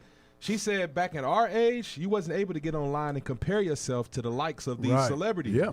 But today, you can get online and say, oh, this is how she living. This is what the picture she posting to getting attention. Let me emulate this. Right. That's envy. That's that envy, Yes, that that's emulation, that envy. like it was mentioned in Galatians 5. Exactly. The fruits of the flesh. Yeah, and it was mainly everybody's a dang celebrity now, bro. You go on Instagram, man. It's just it's content creators. It's just you don't even know the name, man. Yeah. So they're comparing themselves to everything that they're seeing, everything, not just the celebrities, not just what they see on a movie or a television show, everything on social media. It's ridiculous now. Yep, and which is why when we go out and tell our sisters they got to dress modestly, the first thing they pop in their mind, ain't nobody gonna like me if I do that. Right. Ain't nobody gonna respect me if I ain't showing skin. I'm not Because skin going is to what get gets any attention. likes Right. when I dress like that. That's what it is. I'm not going to get any recognition or validation when I dress like they don't even know how to be beautifully modest anymore. You can still get likes They think and of dress Harriet Tubman. modest. Right, exactly. Right. They think of Harriet Tubman and slaves. But man, put some of these pictures up. This is the image that our people, our young sisters need to see. Because the Lord told you, he gave you a dress code. First of all, he chose you to be his people. He told you how to eat. And he told you how to dress. He cares about every aspect of your life to have success. But when our kids are not learning this stuff from a young age, they're not learning how to operate in that. And I'm going to be honest, man. When our sisters dress modest, beautifully, you can. The scriptures say, adorn yourselves in modest apparel. That's not going out looking like Harriet Tubman. That's not going out looking like that. You got to adorn. Adorn means to beautify. Right. I'm telling you, when our wives go to the store and they adorn themselves, they get compliments, they get likes. Because it's taboo, you don't see that. They taken aback, like they're appalled by, like, oh, I didn't even know you could do. That's why our women have to be that much more of a light. They have to be that much more of a light when they go out. They have to show these younger women how to dress modestly, beautifully, as well. This is how they should be dressing. I'm glad you said that. They have to show these sisters. So sisters, this is a side note. It's not really. Have a care about how you go out the house. Bring it out. Because they already have this misconception about Israelite women that they dress like slaves. Yes, sir. Like they are being controlled and manipulated. Yeah. No, you got to let your light shine every time you walk out the house. The scriptures say, adorn yourself in modest apparel. Right. So when you go out the house, you got to be that light. You got to be a walking billboard for the truth. Don't be that one to just roll over out of bed and wear that out the house. No, have a Throw care. a hair wrap on. Exactly. Don't just throw it. Yeah, exactly. Throw a hair wrap on. No, have a care because you're representing God in everything you do. Right. And you're representing your husband in everything you do. Yep. All right, so you got to have a care about how you walking out the house. Yes, Put sir. yourself together. Yep. Hey, can we go back to that one image you had of Kim Kardashian? Because Kim Kardashian is one of those that a lot of people seek to for beauty. That's why they threw her picture up there. Influencer. She's a heavy influencer. So pull that back up. So you see, this is somebody that a lot of women look up to. And if not her, Beyonce, and so on and so forth, right? Can we pull up that picture of Glorilla? Please, hey, you in the spirit. We wanted to get the that video's not done yet. It's not. Now, it goes with what he's talking about, though. Yeah, okay, yeah, go ahead. Do your thing. Do your thing. Put up just real quick, because this is what I was talking about with the vacant self-esteem. When they see that, this is on the left is when she didn't have money. Right. But you could tell whenever she got money, look what she did to herself. And she got around the crowds. She got around the crowd. She said, this is beauty. Yeah. This is what I have to look like. This is what it looks like on Instagram, TikTok, Facebook. But when she was on the left, it didn't get no attention. It didn't get no attention. That she wanted. So when she posted an image, so the record label was like, all right, cool, Glorilla, you got a song, FNF. All right, yeah, that's hot. But man, look at her image. Nah, what we got to do is change her up. So what you see on the right is now they've changed her up. Right. They've put that industry look on her to where now that whole, and again, go back to the followers, her being an influencer or a rapper. She has a whole lot of followers. Well, we don't want black girls embracing their own natural look. Right. Let's make them look like us. Right. that's Make them look socially more like us. acceptable. This is socially acceptable. Exactly. Look, and even on the left picture, you could tell she's already been influenced. Look at her. She has the blonde hair. Come on. She's dressing showing more skin. Showing more skin in order to get to that position. Right. And then when I do that, when I show more skin, when I rap these explicit lyrics, I can get to this level. You know, then I can go and get the $2,000 wig with blonde hair. You know what I'm saying? That's what they feel like. So that you're being influenced to go in the wrong direction at the end of the day. Come on. And if you think about it, a lot of sisters, the stuff they sing about, they rap about, is because they don't feel a certain way about themselves. And now, like you said, when they get that money, it brings out what they really thought about themselves in the first place. Right. Yep. It magnifies the stuff that was already in their heart. And which is why Satan is blessing the covetous. Right. And they find out that money don't heal them. Right. So that's really whenever they fall into a depression, they start going into deeper drugs. And that's why, because you find out money don't heal the hurt or the emptiness that you have inside. Money don't heal that. Right. And you once you get everything you want, it's just like, dang, what else? Like, what else is there? You know what I'm saying? You just want more and more. Yep. Hey, but to that point too, I mentioned her followers. A lot of her followers is young girls. Yeah. Them same young girls that's glued to their phone, that's looking at the screen all day. A new Glorilla post. Oh, well, she don't look like she used to no more. She don't look like that. She look like this with the blonde hair, her nose. Oh man, my nose don't look like that. So now it does what? That self-hatred. Right. Now she look at herself. Now that depression, that anxiety, all that kicks in to where they want to look like this. Play that Jim Jones video. Play that Jim Jones video. Self-hatred. You know what's heavy about that too, though? If you think about it, how many times has she seen online, like before she had the surgery, about people talking about how ugly she is? Come on. Yeah. Yep. That all plays a part into it. That's social programming. That's social programming. They tell you that she's grew up before she had the money, she had the surgery. All these people talking about how ugly she is. Right. She looked like this. She looked like that. Right. So that social media programming and bullying, and we play a part in that. Just like you said, we're going to pull it later, but we got to watch what we saying on these platforms online, because that people, they hear that stuff. They see that stuff. Play that. Yep. The unicorn. Glorilla's a unicorn. Sexy Red's a unicorn. Glorilla's a unicorn. What unicorn is that? Huh? What unicorn? You don't think Sexy Red's a unicorn? But when you say unicorn, how are you defining the word unicorn? A very special person. She's a superhero. She's a rap superhero. I don't think Sexy Red's a rap superhero. So you're just going by popularity? No, I'm going by. I've really been around to and seen what type of superhero. I get it that we want to support. Look, and that's it. That's all we're going to play on that. But this is what. He's an older man in the community. He's behind this. He's promoting. That's a dang shame. He's saying Glorilla and Sexy Red are unicorns. They're special. This is who our young sisters should model themselves after. That's a shame, bro. That is a shame. That everything about Glorilla was Edomite traits. She flattened her nose. She what did she didn't flatten it, but blonded her hair. Blonded her hair. Got her surgery. She got surgery. It's fake. It's fake. And this brother's saying this is what our young sisters should model. No, that's not what. This is the outcome of not following the scriptures. And the message that she pushed and Sexy Red pushed is what Jim Jones is talking about. He's talking about their unicorns are special in the community because they have the power to influence a whole generation. Right. Man, you got to think in about 15 15 years about the generation that they influence, what would that look like? Right. What are they really pouring into the community? Right. We Sexy Red with the gonorrhea lip gloss, Right. Or Glorilla with the F nigga free song, Right. What are they influencing? pushing? And these are gonna be your daughters, Jim Jones, your Right. daughters. Now Right. you okay with that? Right. Yes, sir. And look, Jim Jones pushed the same message. Come on. The same thing. YN culture. YN culture. And that's what you see right now.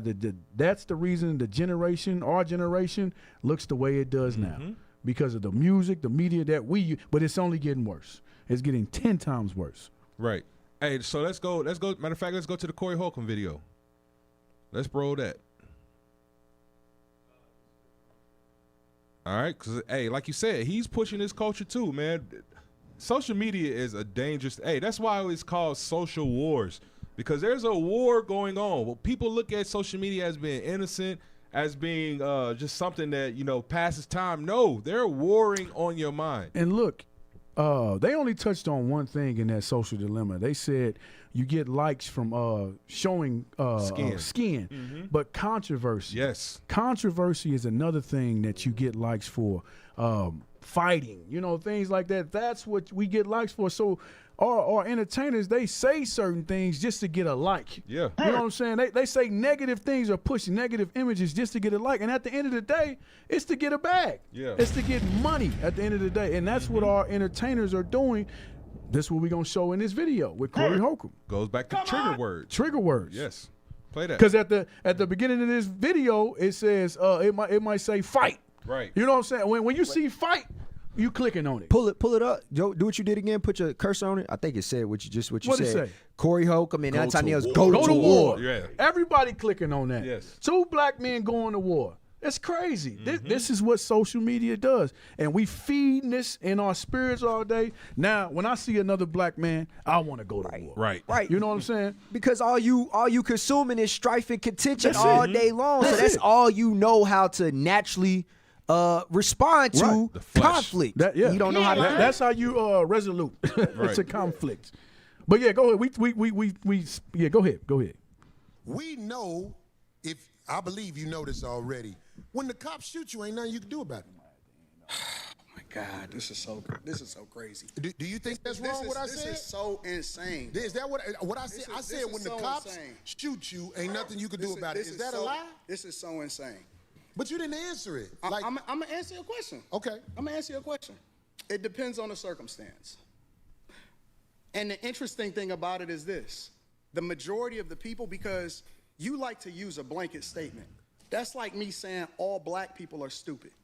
Well, have you said all white people stupid? No, I'm talking about. All right, so pause it right there.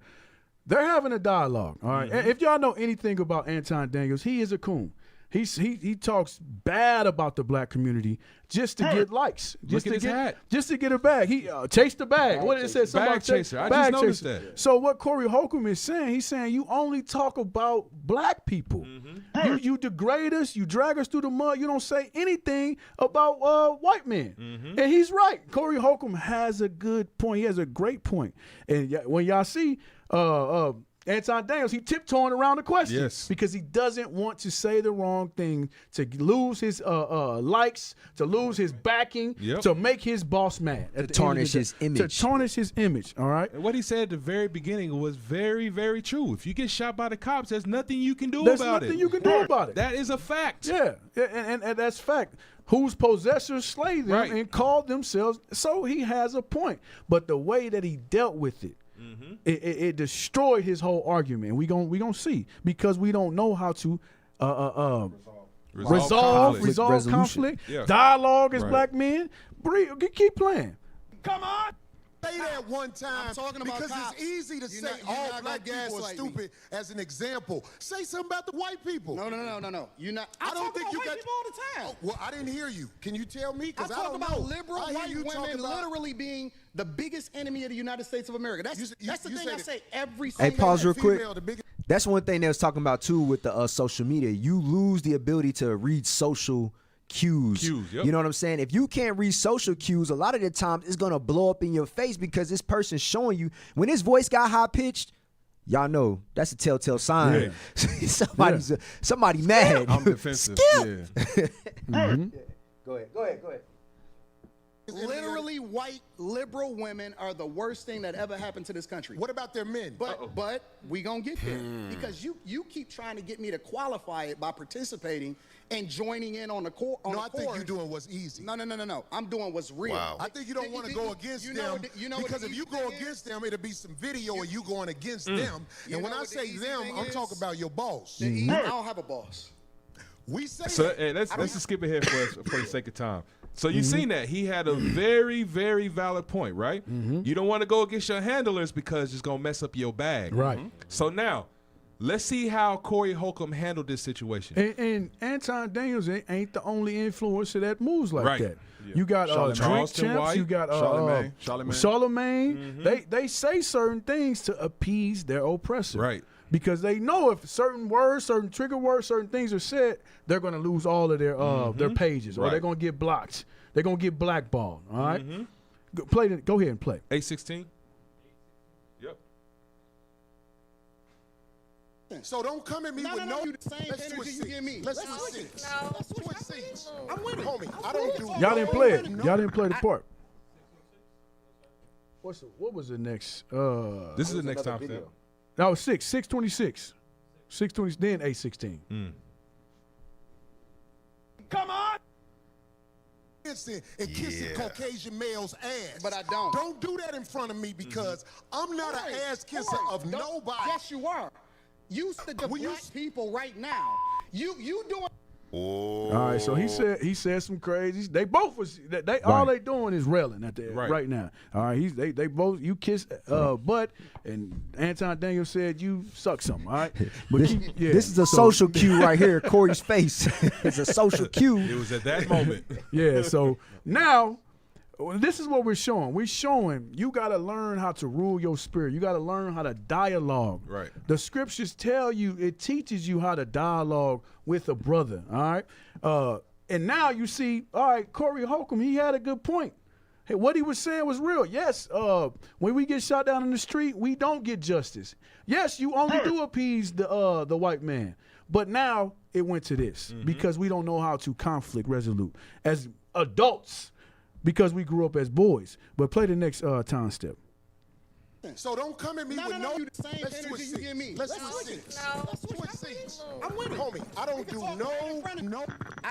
I'm a fucking man. I don't do no shit. I don't give a fuck about nothing. Well, I tell you what. Once that'll go bad. Call it what you want. I don't do no. A lot of shit that I don't fuck with either. You okay, but that gay shit. Oh, you go. Whoever on the bleeper is terrible. Hey, let's think about this too, because hey, look who else is in the room, bro. That's not our people. But we in there arguing and going back and forth in front of these other nations, and you wonder why they look at us as savage beasts. And this is what they push. They're okay with this. Yes. All right, this gonna get a million views, over 1 million views. What Amalek won't. And Amalek ain't gonna pull nothing down. Right. All right. But Corey and Anton, they both fell for the okie doke. Yep. At the end of the day, they about to go to blows. Two black men about to go to blows when you can't just dialogue. And at the end of the day, you got to understand that some people, no matter what information you bring to them, they're gonna have their opinion. They're not going to agree with you. So the scriptures tell you, admonish a man twice and go about your business. Right. If you rebuke not a scorner, lest you get yourself a blot. A blot, yep. So that's what you're seeing happening with Corey Holcomb. He's looking like a Negro at the end of the day. Everything he said means nothing. And it just magnified the more and more that they went on, okay? But for the sake of time, let's get the next video. Play it. You ugly ass boy. Bow. Hold up. Now play it. That started from the top, but this is a week later. A week later, this brother's still talking about the same situation. He's living in his head. He's still emotional. That's a hell of a way to start a segment too, bro. Man, you an ugly boy. That's straight disrespect. And what was Corey Holcomb speaking on? In the beginning, in the first, what was he talking about? He was speaking truth, and he was for blacks. Yeah, he was for black people. All right, now you got this ain't for your people right here when you constantly battling with your brother. But keep playing. What? You an ugly ass boy. You brag on having no children out of wedlock. Pause. That is a beautiful thing That's to a brag beautiful- about. Now you going down the wrong direction. You're going in the wrong. It's crazy. Yes, the scriptures tell you marriage is honorable and all. Yes. Now you're going left. You're going left. I will brag too if I don't have to deal with child support. Bring it out. I did it the right way, so I'm happy about that. Man. Come on. And now your pro-black argument is just out the window, bro, for clickbait. Yeah. This is a nigga moment now. It's a nigga Guys, moment. is railing for railing. Yeah. It's railing for railing. Play. You got a picture of his daughter? And I'm a now you dirtbag. attacking the kids. Hey, we was talking about this earlier, bro. Listen, It's a low blow. in the streets, there's certain things you don't talk about. You don't talk about a man's family.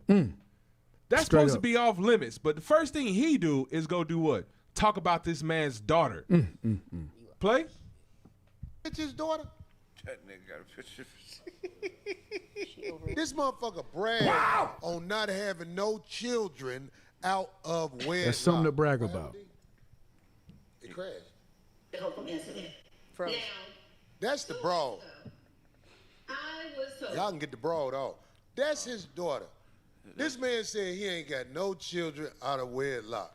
Nigga, That's cool, Don't- Mo daughter. that's who? Not cool, Mo D. Hey, cool, Mo pause it real daughter. quick. And that's why you can't have enablers around you. Right. Yeah. Wasn't nobody around him. Like, you can see D's face right here. She like, come on, bro. But you ain't got nobody around you to help you, to tell you, like, bro, that's not even cool. You say she's from another nation? Nah, she's I think she's Northern Kingdom. She Northern She's Kingdom? Northern Yeah. Kingdom. Yeah. I think she's Northern Kingdom.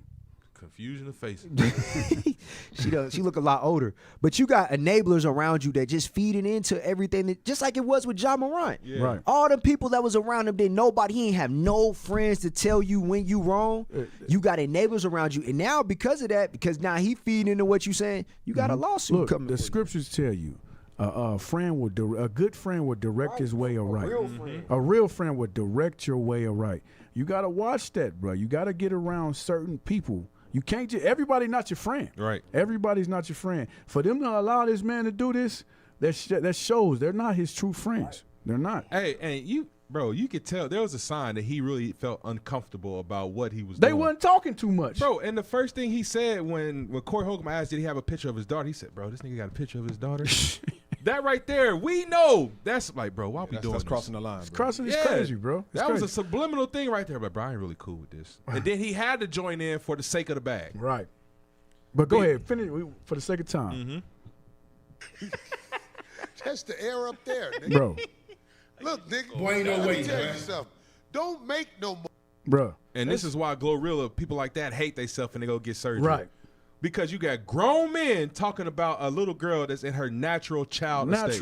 Natural woolly hair, natural no makeup on. Right. Because that's a low blow, bro. That's crazy. But and that's what cyber social that's media- cyberbullying. Cyberbullying. That's cyberbullying. It's crazy. It's crazy, bro. Yeah. So at the end of the day, his whole argument means nothing. He's neither one of them are for blacks.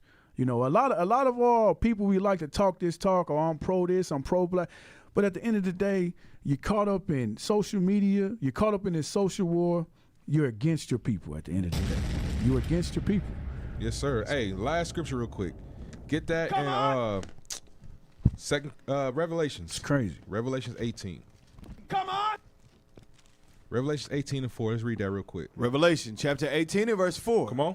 And I heard another voice from heaven saying, come out of her, my people, that ye be not partakers of her sins. So the Lord is saying we got to come out of this world because this world is doing nothing but waxing worse and worse and worse.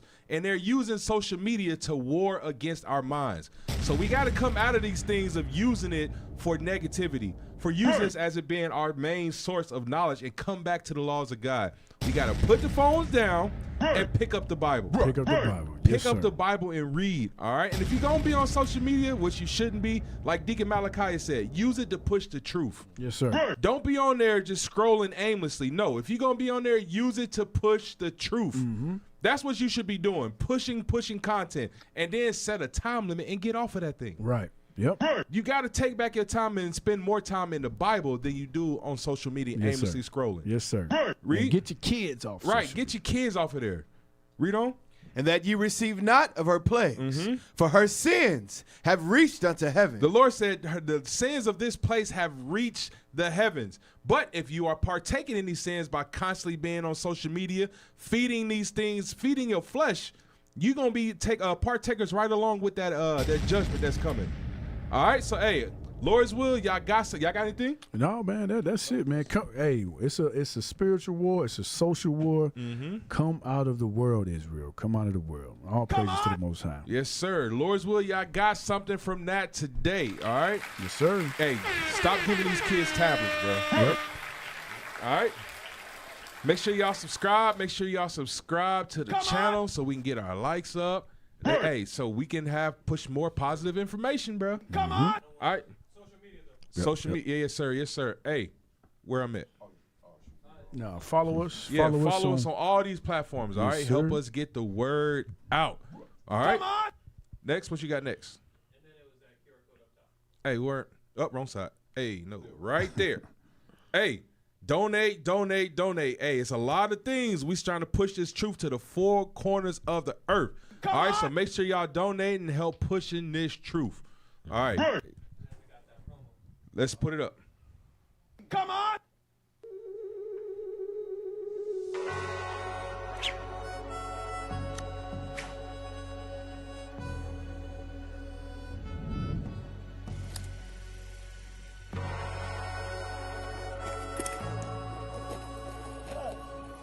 He's original royalty. Stop. Chill.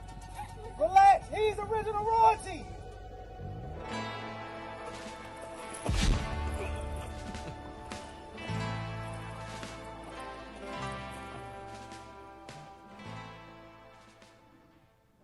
All praise. Hey, So to get in.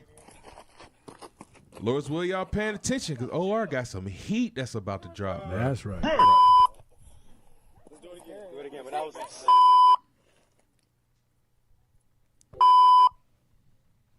All praises. All praises. We got something else next? All right. So, hey, with that, hey, happy new moon, Israel. Happy new moon. Yes, sir. With that, we say shalom. Shalom. Most High Christ bless. Across the earth, the prophets move. From city streets to distant lands, the message is the same. Israel must rise. Through every quest, every journey, the truth spreads. No border can contain it. No distance can silence it. Our nation lives in every moment. In joy, we celebrate marriages. In sorrow, we honor our dead. On the Sabbath, we gather as one. Families rejoicing together, bound by the commandments of God. Yet are we tried. From the stones in Kenya to the hatred in Montana, we endure as a soldier of the Lord. And still, the mission expands. On the airways, on the screens, in every nation under heaven, Israel's voice is heard. We build our communities. We raise our children in royalty.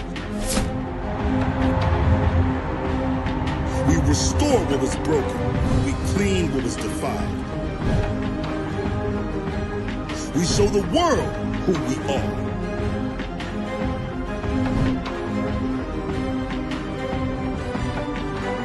This is Israel united in Christ.